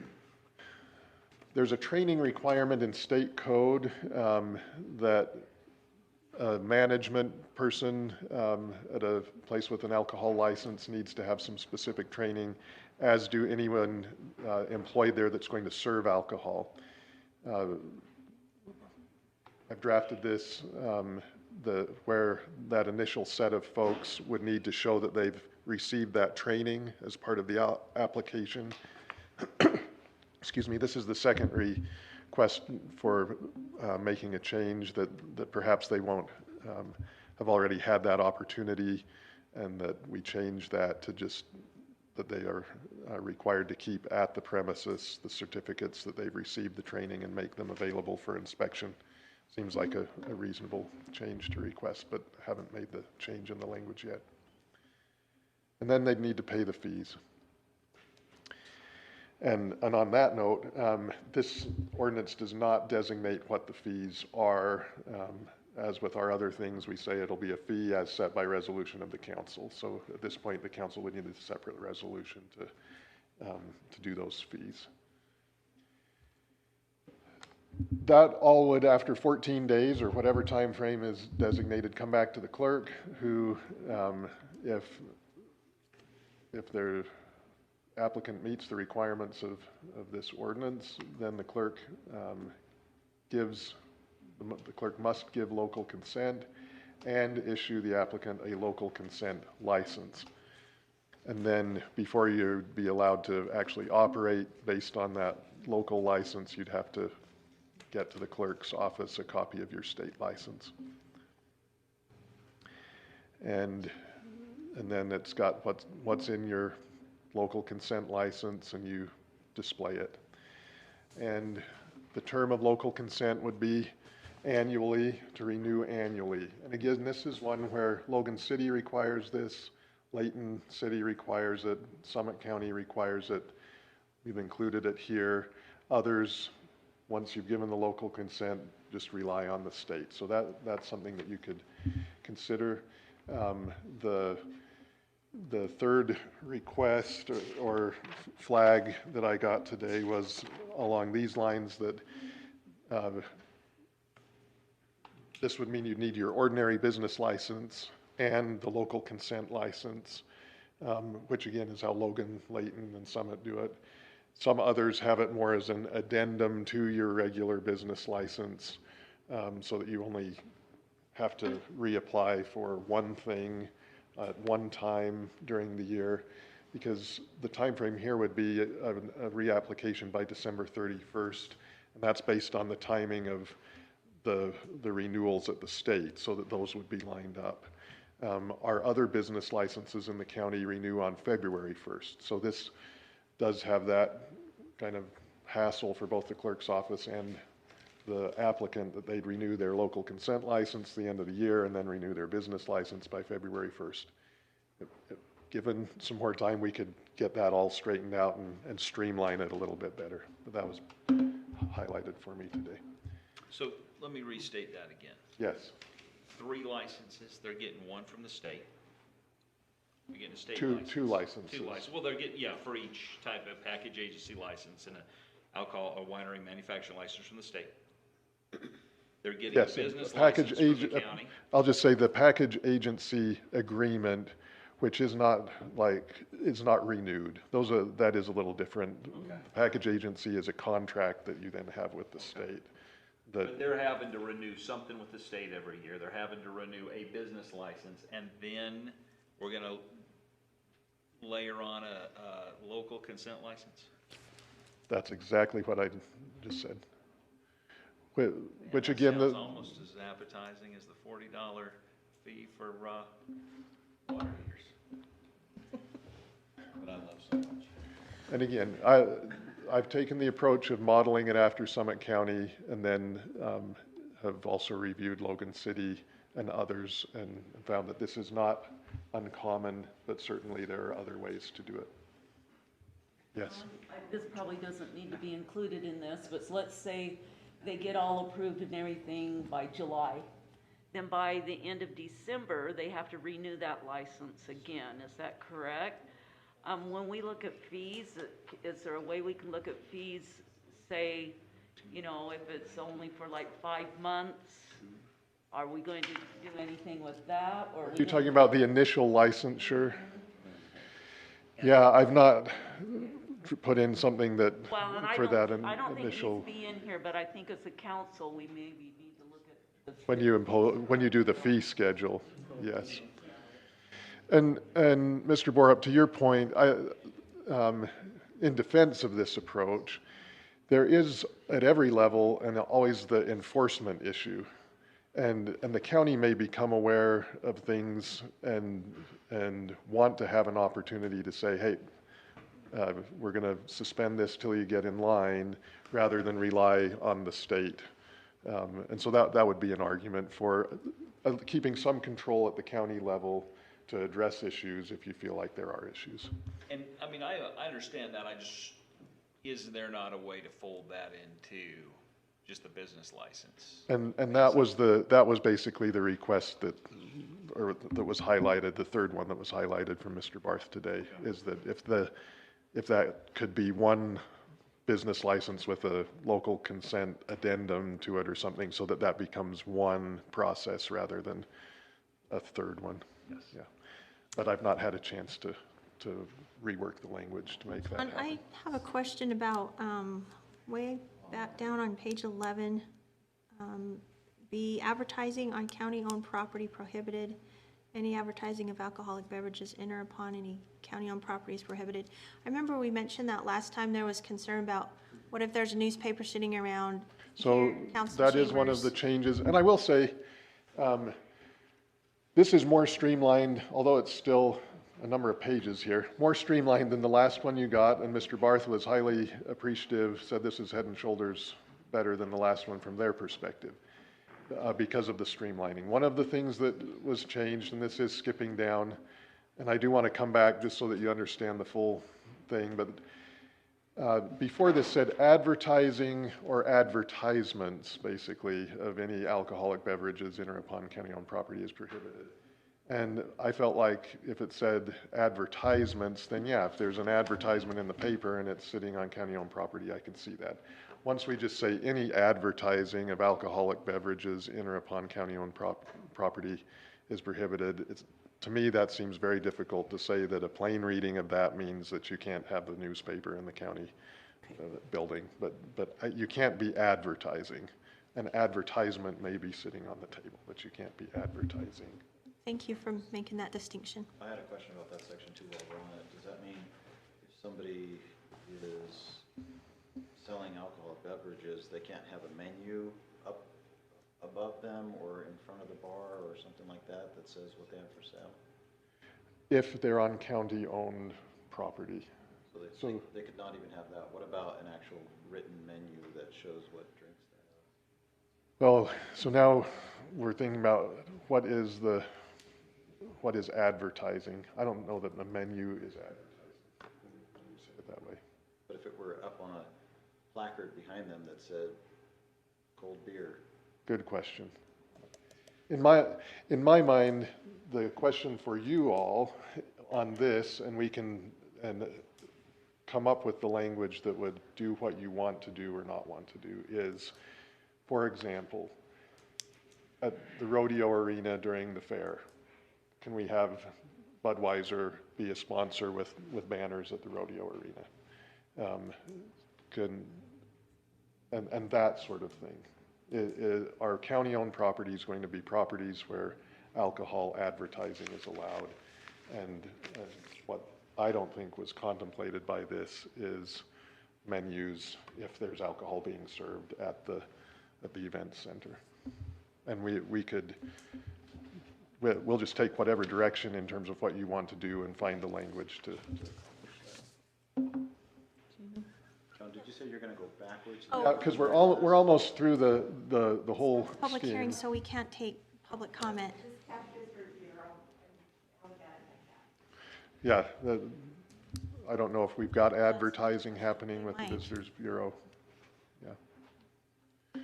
Good question. I'll try to continue to move quickly through here. Where did we get to? You get your license, you then renew it each year. If you get it in a little late, you're still good to go unless the clerk's office lets you know, well, hold up, shut down while we review it because you were late. There are grounds for denying an investigation at the outset. An investigation is allowed. The county may do some investigating. And then there's a list of grounds for denial of consent or the license at the outset, and then it sets forth grounds for suspending or revoking if they come up. Yes. So in A, it talks about that investigation and that, and so is that investigation and that only brought to head at the renewal of the local consent and the local consent license is where those would be brought to the head, or is it gathered before and during the year, because it's only 1 year they're coming back for your license, right? And if there has been complaints and investigation, so when does that bring up a consideration for denial or whatever? Only at the renewal of the license? No, and there may be an additional earlier provision that as you apply, you are giving consent to the county to come and inspect your premises or look at your plans. That would be allowed at the outset, and if complaints or issues come up, it would also be allowed. Okay. And I can double check to make sure that. Well, and then on D, it talks about transfer of local consent. It goes before the alcoholic beverage control. Does that also come before the clerk or the county at that time for a transfer? So yeah, the local consent, if you're given consent for this location and you're the owner, you can't transfer that to a different owner. No, that's not true. Let me think that through. There's enough pieces in here to remember them all. You can't transfer to a different location without going through the state. And this ordinance would just require that, look, if you've got to go through the state to get a new license, we want you to come back and get a new consent. Okay. Whatever would trigger the need for a new license at the state would trigger the need for a new local consent. There's a right to appeal, denial of the initial grant, or a suspension or revocation. That appeal would come to you as the council. If your license is revoked or denied initially, you can come back in a year rather than prior to that. And if you do appeal, you can continue to operate until the appeal is resolved. This was discussed a little bit at the last meeting, hasn't changed, that the county sheriff can do a emergency suspension essentially if there's something happening. That suspension would only be for the remainder of that business day if things aren't able to come into compliance quite quickly. And then there's the miscellaneous provisions regarding alcohol on county property and advertising of alcohol on county property. Again, and this may be somewhat duplicative, but there's the inspection of premises that really allows county folks at any time to go and inspect. I have a question about and this then section. penalties. Yeah. The County Fairgrounds Rodeo Arena Event Center.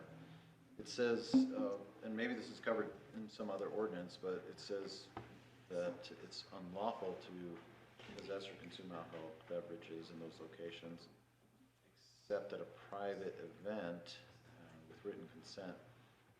Are there more details about that somewhere?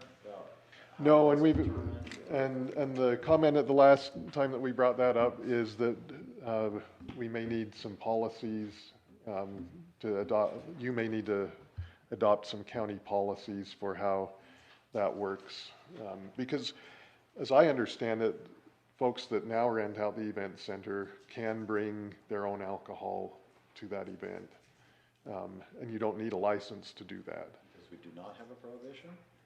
Or do we already have a prohibition? I thought I heard there was already a prohibition on that.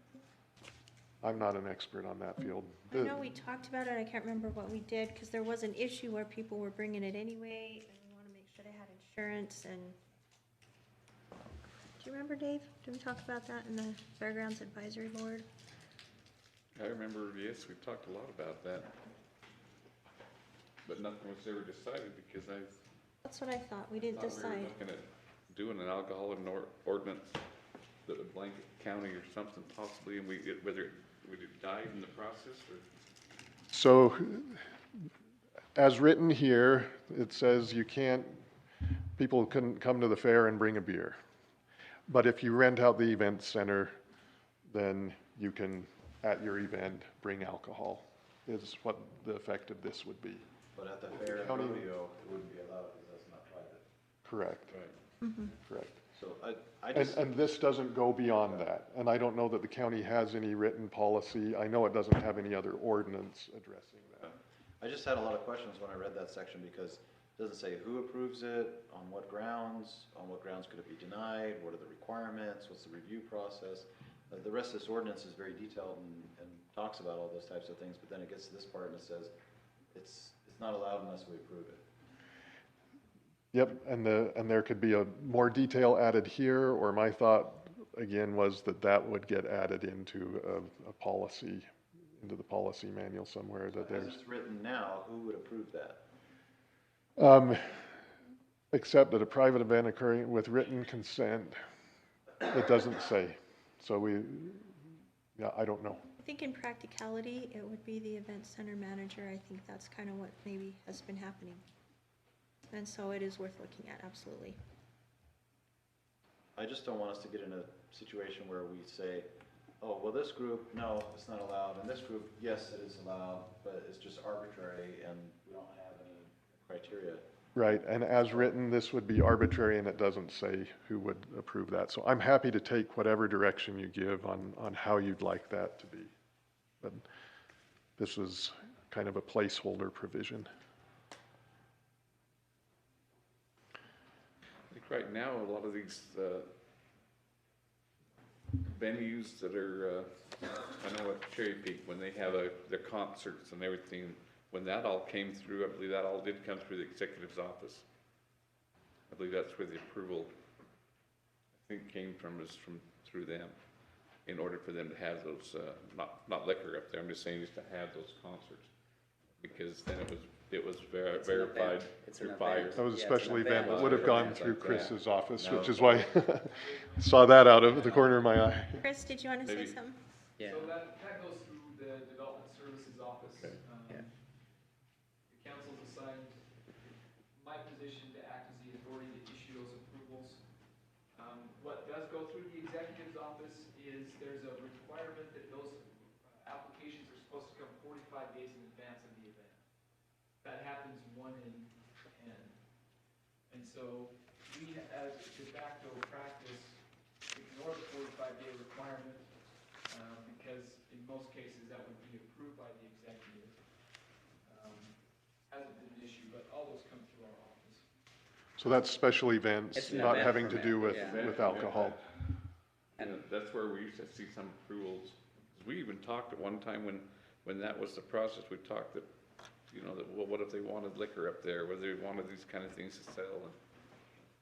But I don't think we've never really made anything concrete over the time yet. That's the full draft and an overview. I've resisted the urge for us to read it all. The one provision that is not in here that I did see again and again in a number of others is requiring a surety bond for compliance. Summit County doesn't, again, modeled it after Summit County, but you do see that with those bonds in various amounts. So that's one other that I'm not incorporated. I think that I've said enough and am happy to answer any more questions, but just turn that to you for your consideration. Yeah. Council, any more questions? Thank you, John, for all your work on that. It's much appreciated. Well, Council, we have this before us as pending action. It's been pending action for a while, as you recall. What would the council like to do?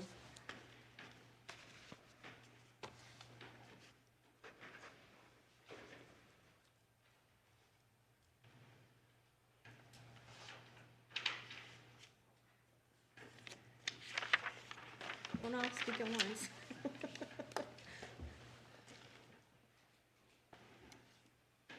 I'll say one other because of the pause. If there are additional, you may decide to pass it as is. If there are additional tweaks, I would suggest and be happy to have that not be me taking a shot at it, coming back to another meeting and another round. If this is headed toward passage, then I think those who may be most interested on the council and from the public and myself sit down and hammer out language on the last things to get it there. If it's not headed toward passage, then that's fine too. But I know I have some sense of the frustration of the length of the process. Some of that is that I bring edits and then we have to go and address them, and it does take some time to work on language and things. So I'm happy to take other approaches to getting final language more quickly.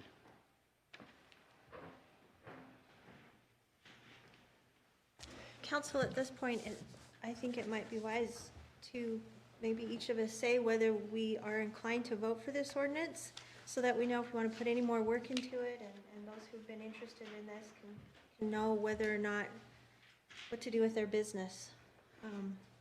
Well, I'll speak up. I'm inclined to, with the changes that, we've discussed, and get that language in to pass this. Thanks, Barbara. And I'm inclined to vote against it, so that'll be on the record for everybody to consider as well. Okay.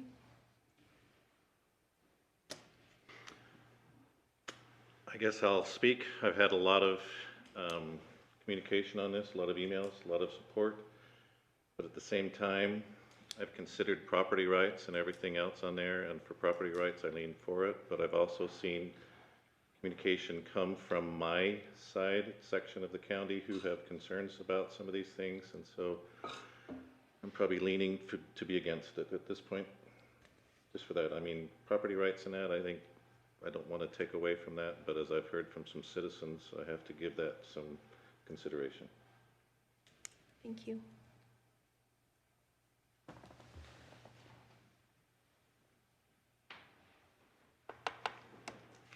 Well, I was like Gordy. I decided to take a field trip on this. So I thought, we're talking about Mount Naomi Farms. So I went down to Logan, 6.5 miles away.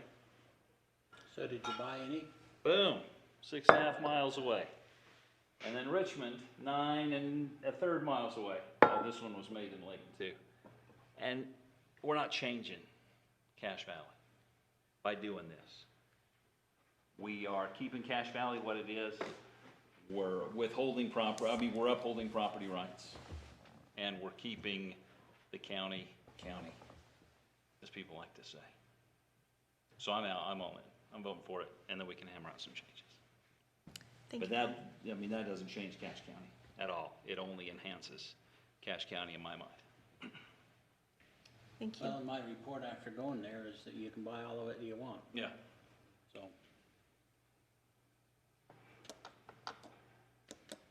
Well, since Carl and Dave won't speak up, I will say that I'm in favor of this. We've got a lot of emails asking for it. That's not my entire reason. I think private property is definitely an issue. I know we've had discussion about loss of culture, but I grew up in West Valley, and when I was a kid, it was a lot like Cache Valley is now, and a lot of open fields. It was pretty laid back. And what really changed the way of life in West Valley was growth. Now, I'm not anti-growth. I come from, my family has a building background, so I want to make clear that I'm not against building housing and development or economic development or any of that. But I believe that if we are going to keep city, county, as the people of this valley want to do, that we've got to give people tools. And this is one of those tools that they can have in their belt to keep agricultural lands. We've got to have something to save our ag lands, and that was the whole impetus of doing this. And I think that the bigger threat of change is losing our agriculture and losing our ag lands. I don't really think as Paul has demonstrated, that this will be a significant change to non-alcoholic way of life. It's already here, it already happens, and that's why I'm in favor of this. We've got to save our ag lands and have a tool to do that. No pressure, Dave and Carl. Well, we got one more I- vote, so whatever. I've got, I'm not voting. I've read all the emails. A lot of them are very ditto emails, which I despise a lot of those, just, here you go, change the name, send them on. Anyway, I'm not voting on, the feeling and the emotions and agriculture viability, all these issues, and my personal morals. I know what they are. I know my personal standards, where they are. I'm not voting on the hatred of alcoholic products, personally, or economic confusion. And you hear all this, we got to have it to even survive. And when Cash Chamber of Commerce came out and say, hey, this has got to happen. And we got to have it for these people coming in for space dynamic things and all. All this. I'm sorry, I listened to all that and say malarkey on all of it. And what I say is that I'm voting basically in favor of this because of one, and that's something I guess that God blessed us with, and that's the freedom to choose. I think that's probably, and then private property rights. I think that's probably more important to me than all these little things that muddle up the process. I will go up to that place, up to Naomi Farms, and I will sit down with Keith, and we will have a great friend-to-friend conversation. I won't be drinking the wine, I'm sorry, but you know what? I can still be there because I choose to be there. I think that's as valuable as I've looked at this, and I have thought about this. You know how many miles I've driven thinking about this? And weighing and both sides of this, and to me, and I don't want to bring too much religion, but there was something given to us early on, and that's freedom to choose, and I don't think we go jerk that from everybody at this time. And that's all I have to say. Thank you, Dave. The only issue I still have is we have not defined the percentage of crop that can be used in that process. We have not put any limitations on bringing in other crops, and we keep touting agritourism and agriculture and keeping agriculture in here. But if we don't have any kind of limits on what can be brought in as opposed to what is grown locally, we really haven't addressed that part of it at all. We've simply said we're going to allow manufacturing, and that's where it comes down to me. Is it manufacturing or is it agriculture? And that's where I really don't know. Or is it manufacturing of agriculture?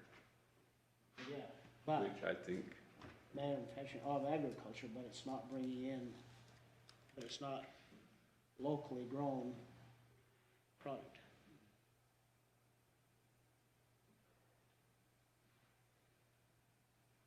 And we don't have any.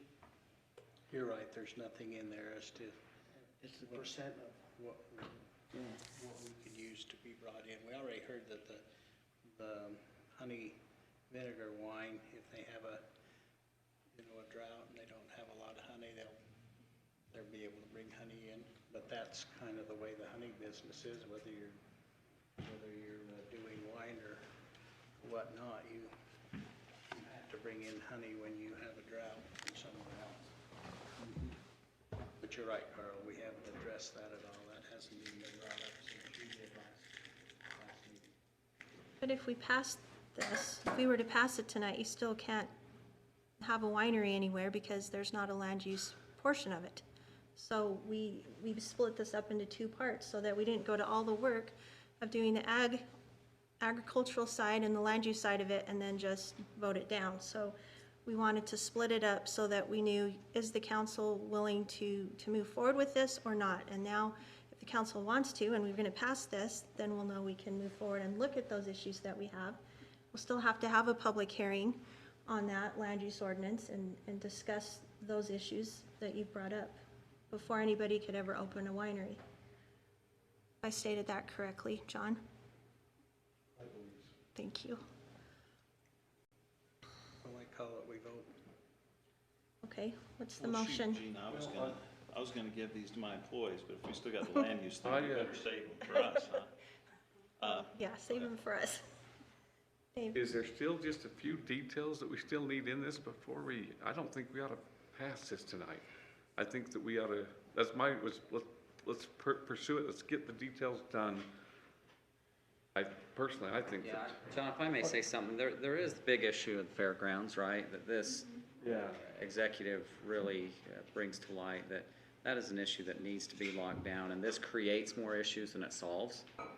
That either should be removed and considered later by the council, or that should be clarified, and the council really needs a clean copy before they pass an ordinance. And my recommendation would be to clean it up and get it to where the council needs it to be before it's passed. It should be a clean copy. Well, the situation is that we've got 4 votes for, and so then it kind of gives you the direction that it looks like it's on its way to being passed, and so you can continue to work on it. It would allow us to nail down the final points on the language of this ordinance and to start the planning commission on the land use portion that would address percentages and that, and get that then in the pipeline, rather than continue to hold that. With this pretty clear direction of where it's going, then yes, we could nail down the language. I hesitate to have you pass this with motions to amend, because just saying out the language out loud may end up with not the language we want. I think we ought to make sure the language is just right if it's going to passage, and do that. We can have that ready, and whether I work with Paul and the Mickles or whoever to just tie down the loose ends, we can do that and have it back in front of you, and get a proposal for the planning commission to consider on the land use part of it in front of them at their next meeting, if we can meet the notice requirement on that. You know, there's one person I didn't ask what their thoughts were, because with only 4 firm votes yes, we do not have a veto-proof majority. David Zook, can you want to weigh in on your thoughts on this ordinance? You have a veto, and you could veto this. Glad you asked. I was just thinking the same thing. I thought a lot about this too. Councilman Erickson was just mentioning how much time he spent thinking about this. I have been doing the same thing and talked to a lot of people about this, gotten a lot of input. I made some comments at the first meeting this was proposed at, that I attended. And I spoke about the negative effects of alcohol and some of the things that I was concerned about in relation to this. I mentioned that I have concerns about glorifying the use of alcohol and making it seem fun or professional or high class, as has been mentioned. I also understand the economic implications, the open space implications. Those are things that are priorities of mine that I want us to focus on. I want us to preserve our agricultural operations, and I want us to preserve our open space, and I want us to stimulate economic development. However, I feel like if I had come in here and proposed this idea of bringing wineries to Cache Valley, I think people would have run me out of town and told me to keep my California ways in California. It's something that it could change. I grew up in an area that was surrounded by vineyards, and it was attractive to look at. Eventually, those vineyards were all plowed under, and houses are in those areas where the vineyards were, at least in that part of the state. But like I said, I've thought a lot about this, and I've thought a lot about it from the perspective of freedom and land use and private property rights, and I really weighed, and some of the same arguments I heard tonight, I thought, I've heard those over the last several weeks, and I thought, well, will we have that same inclination to defer toward private property rights and preservation of agriculture and economic development? Because you could make all of those same arguments if somebody came in here and wanted to grow cannabis products, or what if they wanted to grow opium, poppies out there? You could make the same exact argument for all of those, because it's a private property right, it's agricultural, it's their freedom to choose. It definitely would have an economic impact, potentially positive, some negative as well. So those are all things that I've been weighing, and I've been thinking, what is appropriate for us to do as a county, and when is it okay for us to tell somebody what they can and can't do on their land? And frankly, I haven't been able to find somebody who could give me a good answer to at what point do you stop that? If you say it's okay for alcohol, is it okay for marijuana? Why not? If it's okay for marijuana, is it okay for opium? Why not? At what point do you make that call? Is it based on deaths that are associated with that? Are you going to say, well, this one kills more people, so, and if that's the case, well, where's the line? Is it 100 deaths? Is it 1,000? Is it some per 100,000 rate? How do you decide that? Tobacco is the same kind of thing. Tobacco is legal, and it's highly regulated. And we, as a nation, have been working on tobacco cessation programs. The health department is here, and they have lots of money they spend every year to try to get people to stop smoking and to stop using that drug because of the damaging effects on our society, on individuals. So I think it's a very difficult question, and I'm still waiting for somebody to help me understand what the government's role is in this, because I've heard a lot of opinions about it, and one thought I came up with as far as philosophical decision maker is, well, maybe ultimately it should be a democratic choice. Maybe it should be up to the people to decide, and maybe that's what our determining factor should be. Because if you're going to look at things like freedom or economic development or land use or agriculture or deaths or whatever the factors might be, I think those are still have a tendency to be somewhat arbitrary, because we're going to pick our decision points on each of those. But ultimately, the people could vote and decide this. But is that even a good thing? Democratic process sometimes results in things that are not good. So I guess that's the really long answer to your question, Madam Chairwoman. I thought about this a lot, and my feelings are that this is something that in my bit of preaching that I was doing the last time I talked about this, I feel like I shouldn't be preaching to the government and telling the government what they should and should not regulate against people. I feel like that should be somebody's individual choice if they're going to decide to do those types of things. Obviously, we should be involved in some kind of regulation of these things, but nevertheless, I feel like the government should, for the most part, stay out of people's business. And if something is a legal product, and maybe that is the determining factor, if something is a legal product, then maybe we should allow it. And alcohol is a legal product in our state. But what happens when marijuana is completely legalized? Are we going to have that same measure? Will that be our same measuring stick? I don't know. So I'm not planning to veto it. Thank you. Appreciate that input. Well, I appreciate David's comments. Thank you for those. I mean, those are well thought out. And if it helps you as a, I don't know if the libertarians would take me in anymore. but I'm almost there. But where I draw the line on that is, at least in my mind, is where do people have the choice? And while there's always a subset of the population that could have some addiction to tobacco, you still kind of have your facilities about you. Alcohol, while you have a certain subsection of the population that really suffers under alcoholism, most folks still have their facilities about them. I don't know any heroin addicts that really control their own decision making. I mean, it seems like then they don't have a way.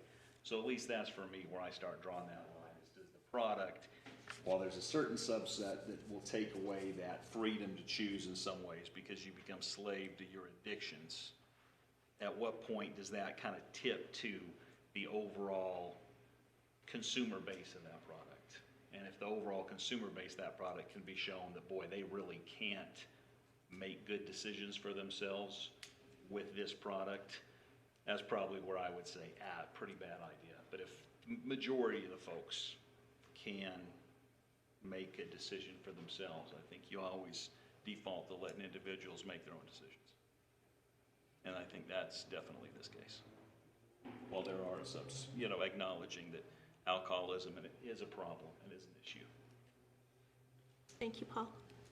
I would suggest that we not take action on this tonight, that we let John put more of the details that we've had concerns about into it, and let us study it more, and make sure that everything is covered that we have concerns about.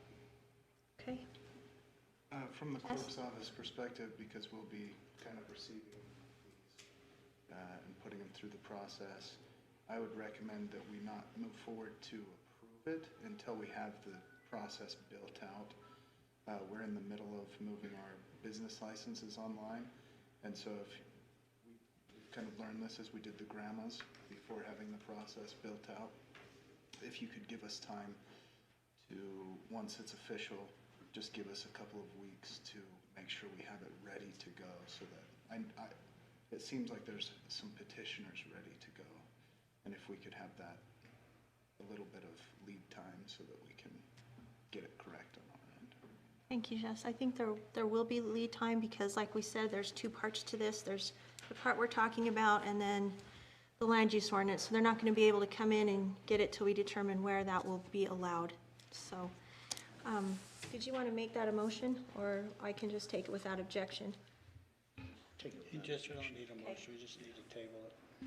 Okay, so without objection, we will put this back on our agenda for April 13th with the different changes that we talked about today, the updates. Well, that was the reason I just stood back up, is we flagged some issues, but I'm not sure that that I have a good sense, and if your direction is let's talk later individually, that's fine, but I wanted to at least say, do we need to give the clerk some amount of time to act on distributing it to departments, and if so, do you have thoughts on that? Do our departments need to weigh in? Is the 14 days okay?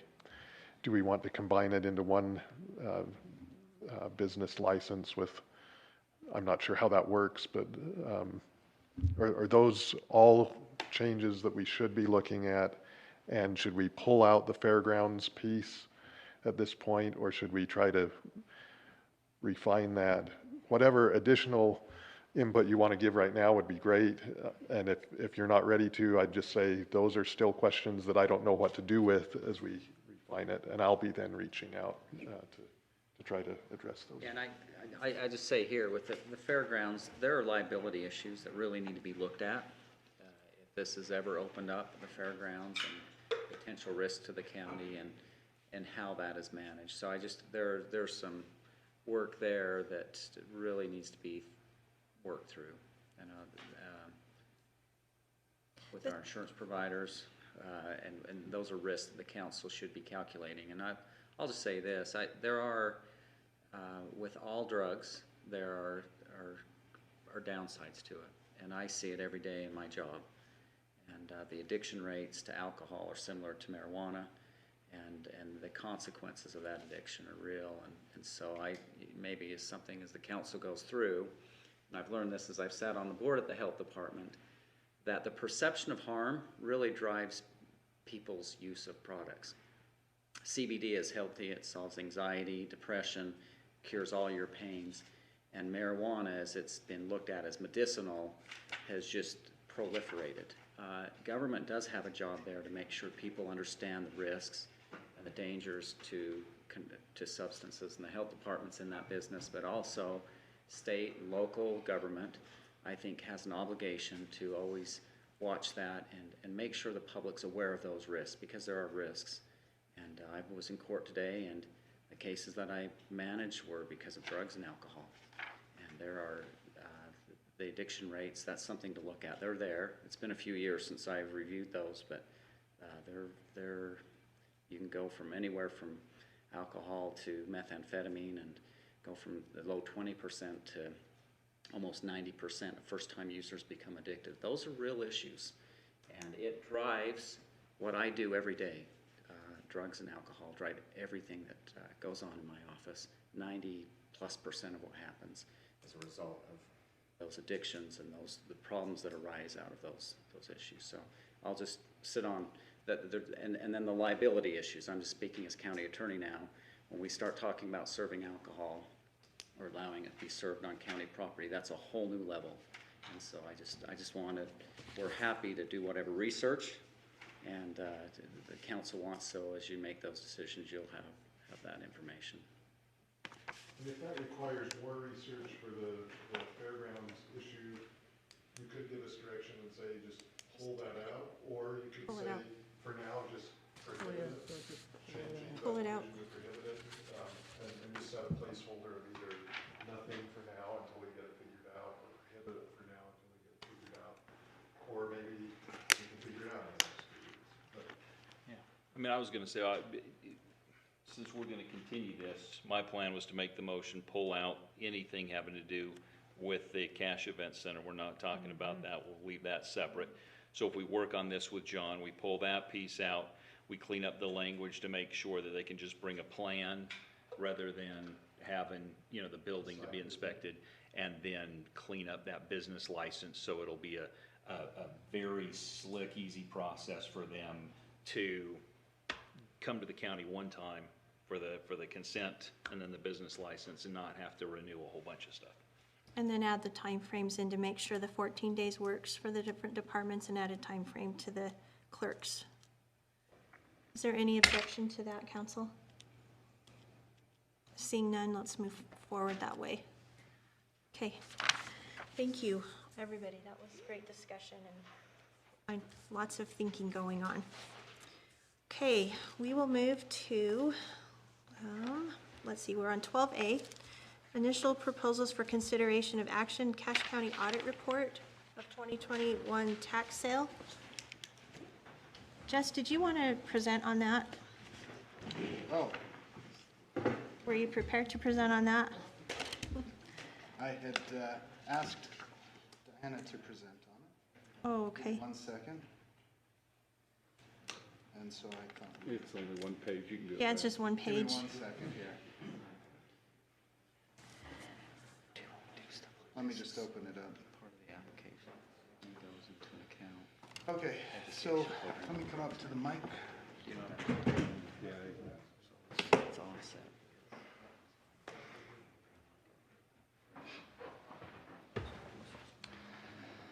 And we'll win. We are pleased to announce from the auditor's side that the tax sale for 2021 has been canceled. That's the good news for this year. And so we do everything in the auditor's office to ensure that we don't have to have tax sales. They're not good for the county. They're not good for the people who require the tax sale. And so we do everything we can to mitigate them and avoid them. And we are happy to announce that we've been able to. good. Best report all night. Did in 30 seconds. We need, I guess we need a motion to accept this. Is that, John, do you know? I don't, Do you know, James? no, We, there's no tax sale, and so, okay. Feel good for you. It's just a report. Okay. Thank you. Okay, other business. Okay, we didn't have a party. So council winter social is gonna be March 30th, so that's next Tuesday. It's at 6 PM and it's at Cafe Sabor.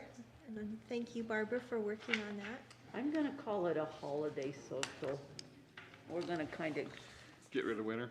yeah, we're It gonna is get like rid of fourth winter. so. We're gonna make it an all holidays Okay. social, so I'm gonna have some things going and we're gonna celebrate all holidays because it's been so late. Thank you. Okay, the count, And- oh. I'm sorry. No, go ahead, sorry. I need a more definite number, please, because it depends on how many are going, what size room they will reserve for us. I think all of us said we We were got going. everybody? Are you coming, Jess? Okay. Okay. And he said he's coming. 2, 4, 6, 8, 10, 12, 14, 16, 18, 20, 21. John, are you coming? Is Bryce coming? Bryce?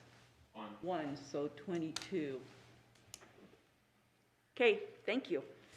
That's gonna be fun. Looking forward to that. Okay, we have the council tour of the Davis County Compost Facility.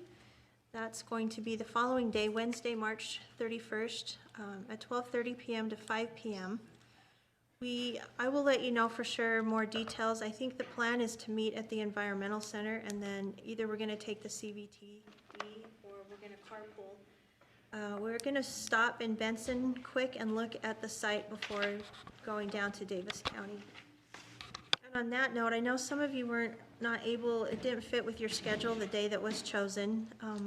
I do know that one of the Benson residents would like also to talk to us out at the site, anybody who's interested. So if anybody's interested in that, let me know and I will get you his phone number, so. Is that the one It's that's been Thomas- sending us the Thomas emails? Wilmore, yeah. Just to clarify, are we meeting here at 12:30? We are meeting at the Cache Environmental Center, Meeting- Logan Environmental Center. Okay, so we're meeting there at 12:30? Yes, and I will get a definite, that's the plan right now, but I just want to check with Issa and make sure that that's correct, so. And they are going to, which center was it again? More than one. He told me and I forgot, I can, The successful one or the unsuccessful one? I think they're taking us to the Probably the successful successful one, right? Oh, okay. How ironic. Be Weber or Davis. One of them's good, one of them's bad, so. Yeah, it I says know. Davis County. let's see. I can make a lot of jokes about what kind of tour that's gonna be, but I won't. What makes the difference? Said it's Central Davis, Central Davis. which is actually in Kaysville. So, Man, that's a long time to be gone. yeah, it takes, I might drive you know, an hour myself. and 20 minutes to drive down there. Well, it's the state gives us a mandate. Every damn Do this kind of website. stuff. Just left it like it was and everything. Is that possible if, that we could drive ourselves there, or Yeah, do you have I'm- address, isn't it?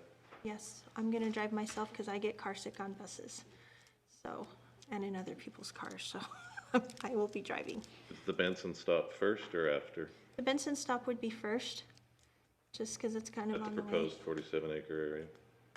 Yes. And that tour is given by Judge Wilmore? I'm sorry. The Benson one, you're, No, not that is day. that by Issa? It'll be Issa, but if you want to talk to Judge Wilmore, former Judge Wilmore, I guess, let me know. I'll send you his phone number. He'd like to talk to us and show us his side, so. Okay. The first annual transportation trade show is from UAC. It's going to be April 7th to 8th. It's in Vernal. I don't know what other details I need to get to you, Janine, on that. If I can register. You can register. Register for you if you'd like. Let me know if you want to go. Okay, anybody interested in going to that? I can't go. Just me, I guess. What does all that involve? It's gonna talk about a lot of different things having to do with, like, transportation infrastructure, what's it called? you're going. internet services and stuff, and Broadband. yes, that kind of stuff. Planning for the future, for your infrastructure, for transportation. I can send you some more information. That'd probably be the easiest thing to do, so, I can say it's critical that Matt's going. Matt said he's going, so I think that's yeah. It's transportation oriented. yeah. Okay, I probably won't go then, I'll let Matt take care of that Okay. report. Have Matt come back and Yeah, Give us a clue. give us a song and Yeah. dance like he always does. yeah. You'll have to wear tap shoes. Okay, and then the UAC Management Conference is May 12th through the 13th at the Davis Conference Center in Layton. Is there anybody interested in going to that at this point? What does that cover? Yeah. I don't know that we have an agenda yet for that, but I can find out. Yeah, might be interested in that. Okay, so Carl and I will be going to that. Is that all day, each day? Yeah, usually. And do we drive back and forth, or how is that handled? That's what we, Yeah, well, it's close. Well, it depends. If they start really early in the morning, we might want to stay down there. We'll be in the news like two of the school district employees, right? That's not very good.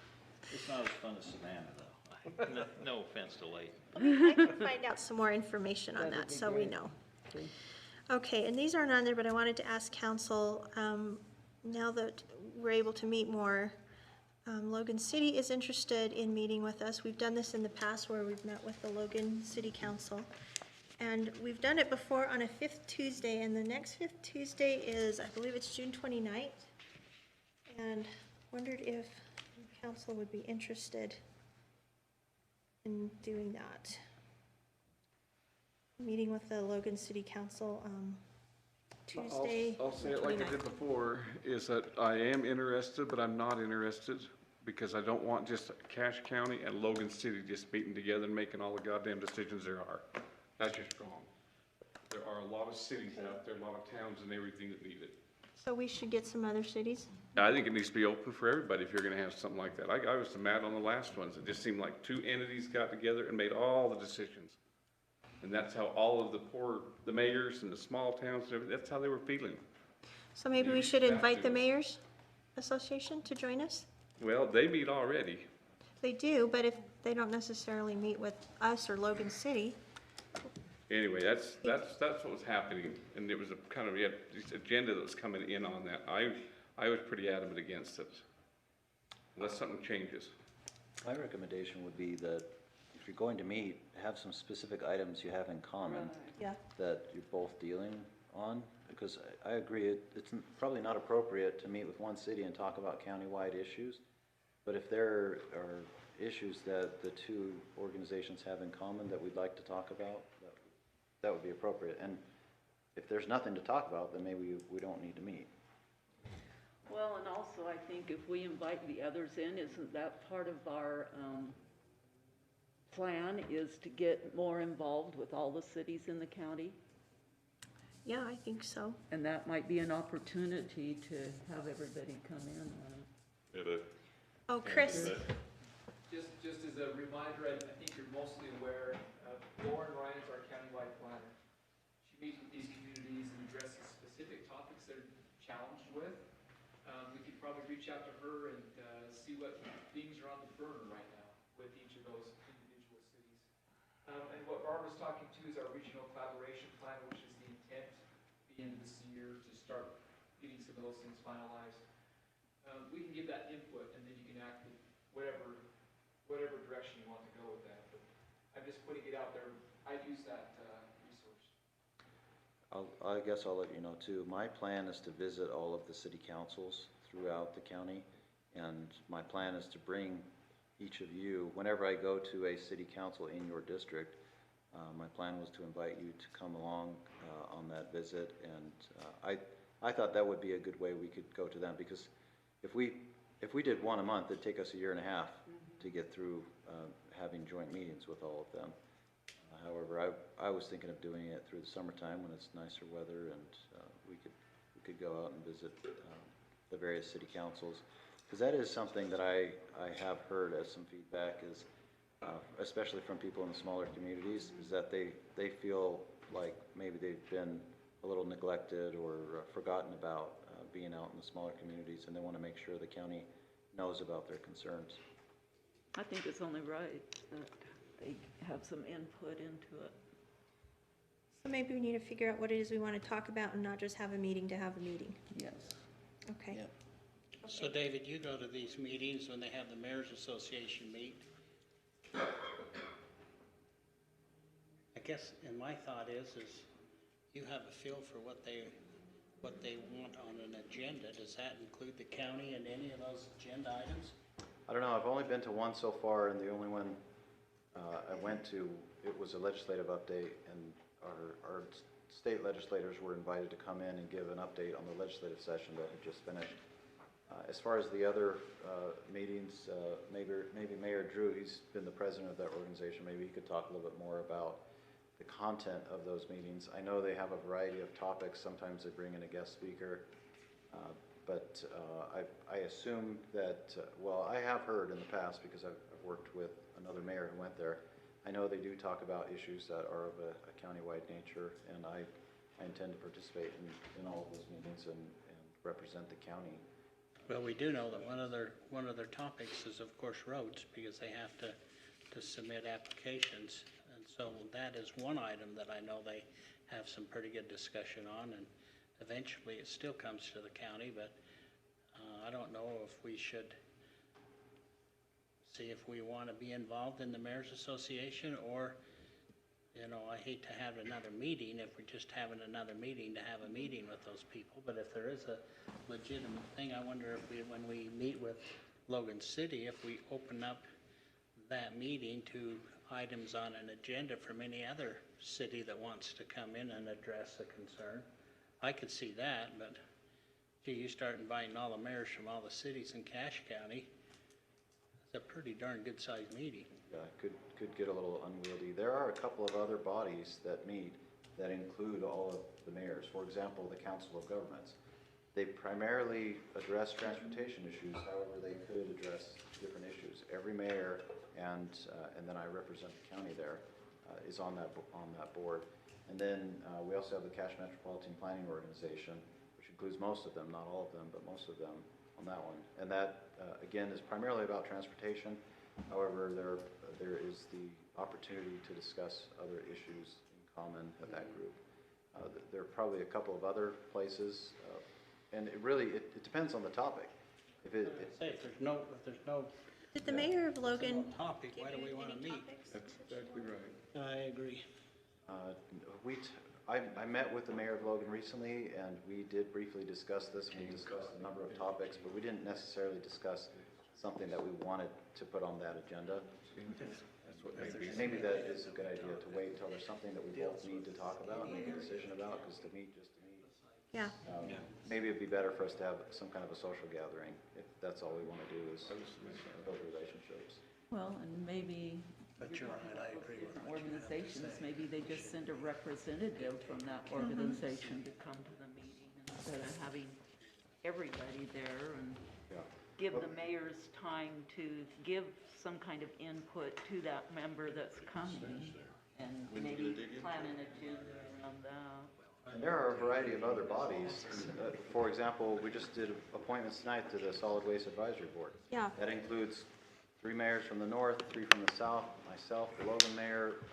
So depending on the topic, we have the health board, we have Let's a get variety of together, bodies. David, and see if there's something specific Logan had in mind, or something specific that we really need to talk to them about, and not so that we don't have a meeting, just have a meeting.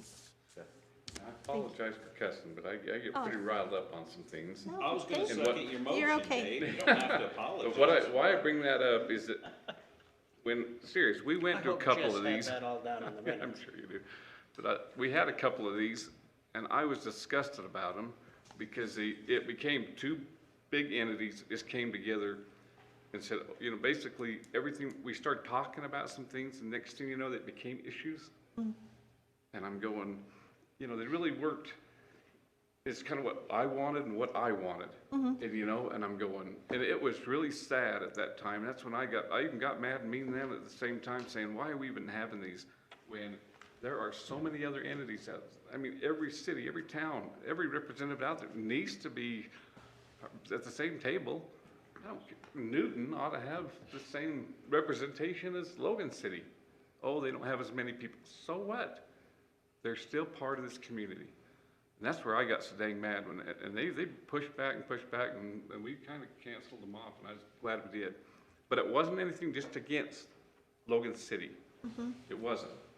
It was all about, hey, come together without, a reason. If we have something specific with Logan City, that's fine, that we've got to deal with. But if it's just to get together and just talk about how we're going to run the county, the county as a whole, that's where I just sit there and go, no. Thank you, It David. really gives a bad signal to the rest of the community members. Really appreciate that Again, insight. I apologize, I do get riled up. You're passionate. My cow talk comes out pretty fast at times, so, I didn't need a translator. sorry. Maybe not.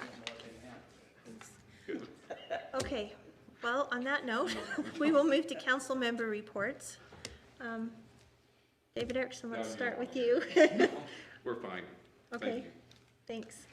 Did anyone go down to the mobile slaughterhouse when we had that, or was there no interest? I was There out were of some town. that went. I wanted to go, but it was the same day as the UAC meeting, so I would like to hear if there's anybody who went, what they found. I couldn't go. Oh, did you go? I have a real job too, so I have sometimes get a conflict. Okay. Did anybody go? Chris? We had 4 planning commissioners go. Thankfully, they went at different times, so we didn't have a quorum. But we went, the guy who runs it runs a very clean facility. Chris, why don't you come up here real quick so we can hear it? Is that the Gordito facility, Sorry wasn't about it? that. Thank you. The old Gordito facility? I don't know that facility. I think it was. It's a brand new facility. It's built 3 years ago, run by Brent Davis. Gordito one then. Yeah, it's a different, he used to work at a different facility, but he handles about 20 head in a week. So when we were there the day before, he'd had 8 beefs and 7 beefs and 8 lambs. And we came the next day and it was clean as anything. It had no odor. The biggest complaint we had concerns about was going to be with smell. And what happens is when they run that process, the day that the slaughter occurs, they remove everything.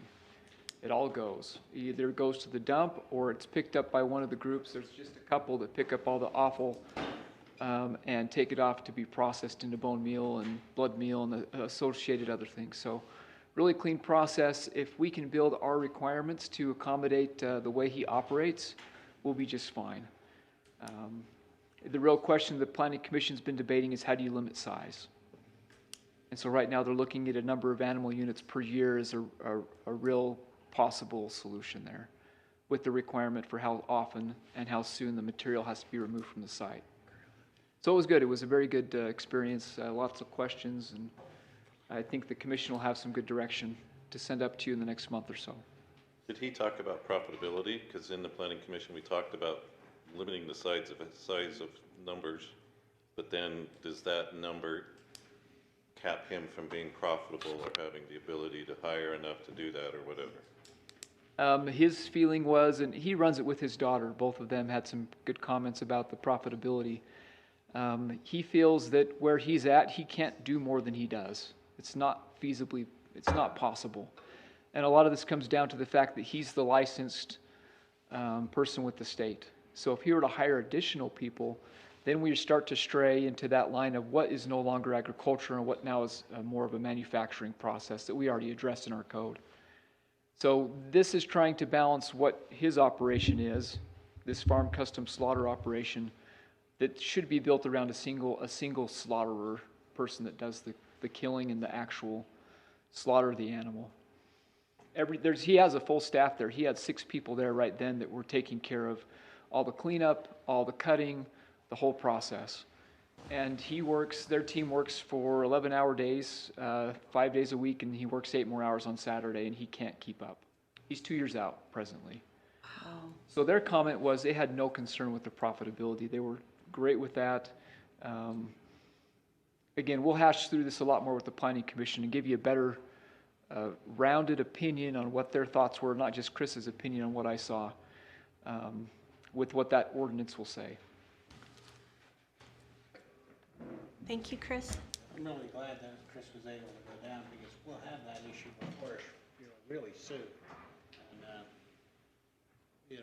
there is really a demand for that right now. And what Chris said, being out 2 years, every slaughter unit in Cache and Box Elder County that I'm aware of are out 2 years. The animals that will be slaughtered on that date that they give people have not even been born, so. Anyway, that's all I was really wondering about that. I wanted to go, and then it just didn't work out the date, so. Thank you, That's all, Gordy. Madam Chair. The county, JBS has invited us as a county group to visit next Tuesday morning. If any council members are interested, please let us know since you weren't able to attend that slaughter. Will they actually allow a tour in there? They've been growing their relationships with local businesses, and they were very encouraging of us to come. Jess, will you send an email to us, please? Okay. I went on a tour there, with the Chamber of Commerce. It was pretty impressive operation. I went when I was in 4-H. That's how many years ago that I went, and it was very interesting. It's changed a little bit. Yeah, I bet. I think they were 200 then. I worked there, I could give you a part of a tour, but not as much as Jess did, so. So we have to excuse Carl, and Jess, if you will note in the minutes that Carl left the meeting at 7:35 p.m. Thank you. Barbara? Nothing to report. Thanks. Paul? Nolan? I even hate to bring this up, but I still want a meeting with the planning and zoning group. Yes. And maybe we can end up doing that on June 29th if we don't do the other. Let's do that. Let's meet on June 29th at the Planning Commission. I think it would help them. Does that sound good? You guys want to do that? That'd be good. I was thinking of May, and I was going to ask about it, but then, okay, I'll write on here, we can look at June 29th. You guys, unless we find something that we need to talk to Logan about. Okay, and I don't have anything else. Is there any other business? Seeing none, we are adjourned.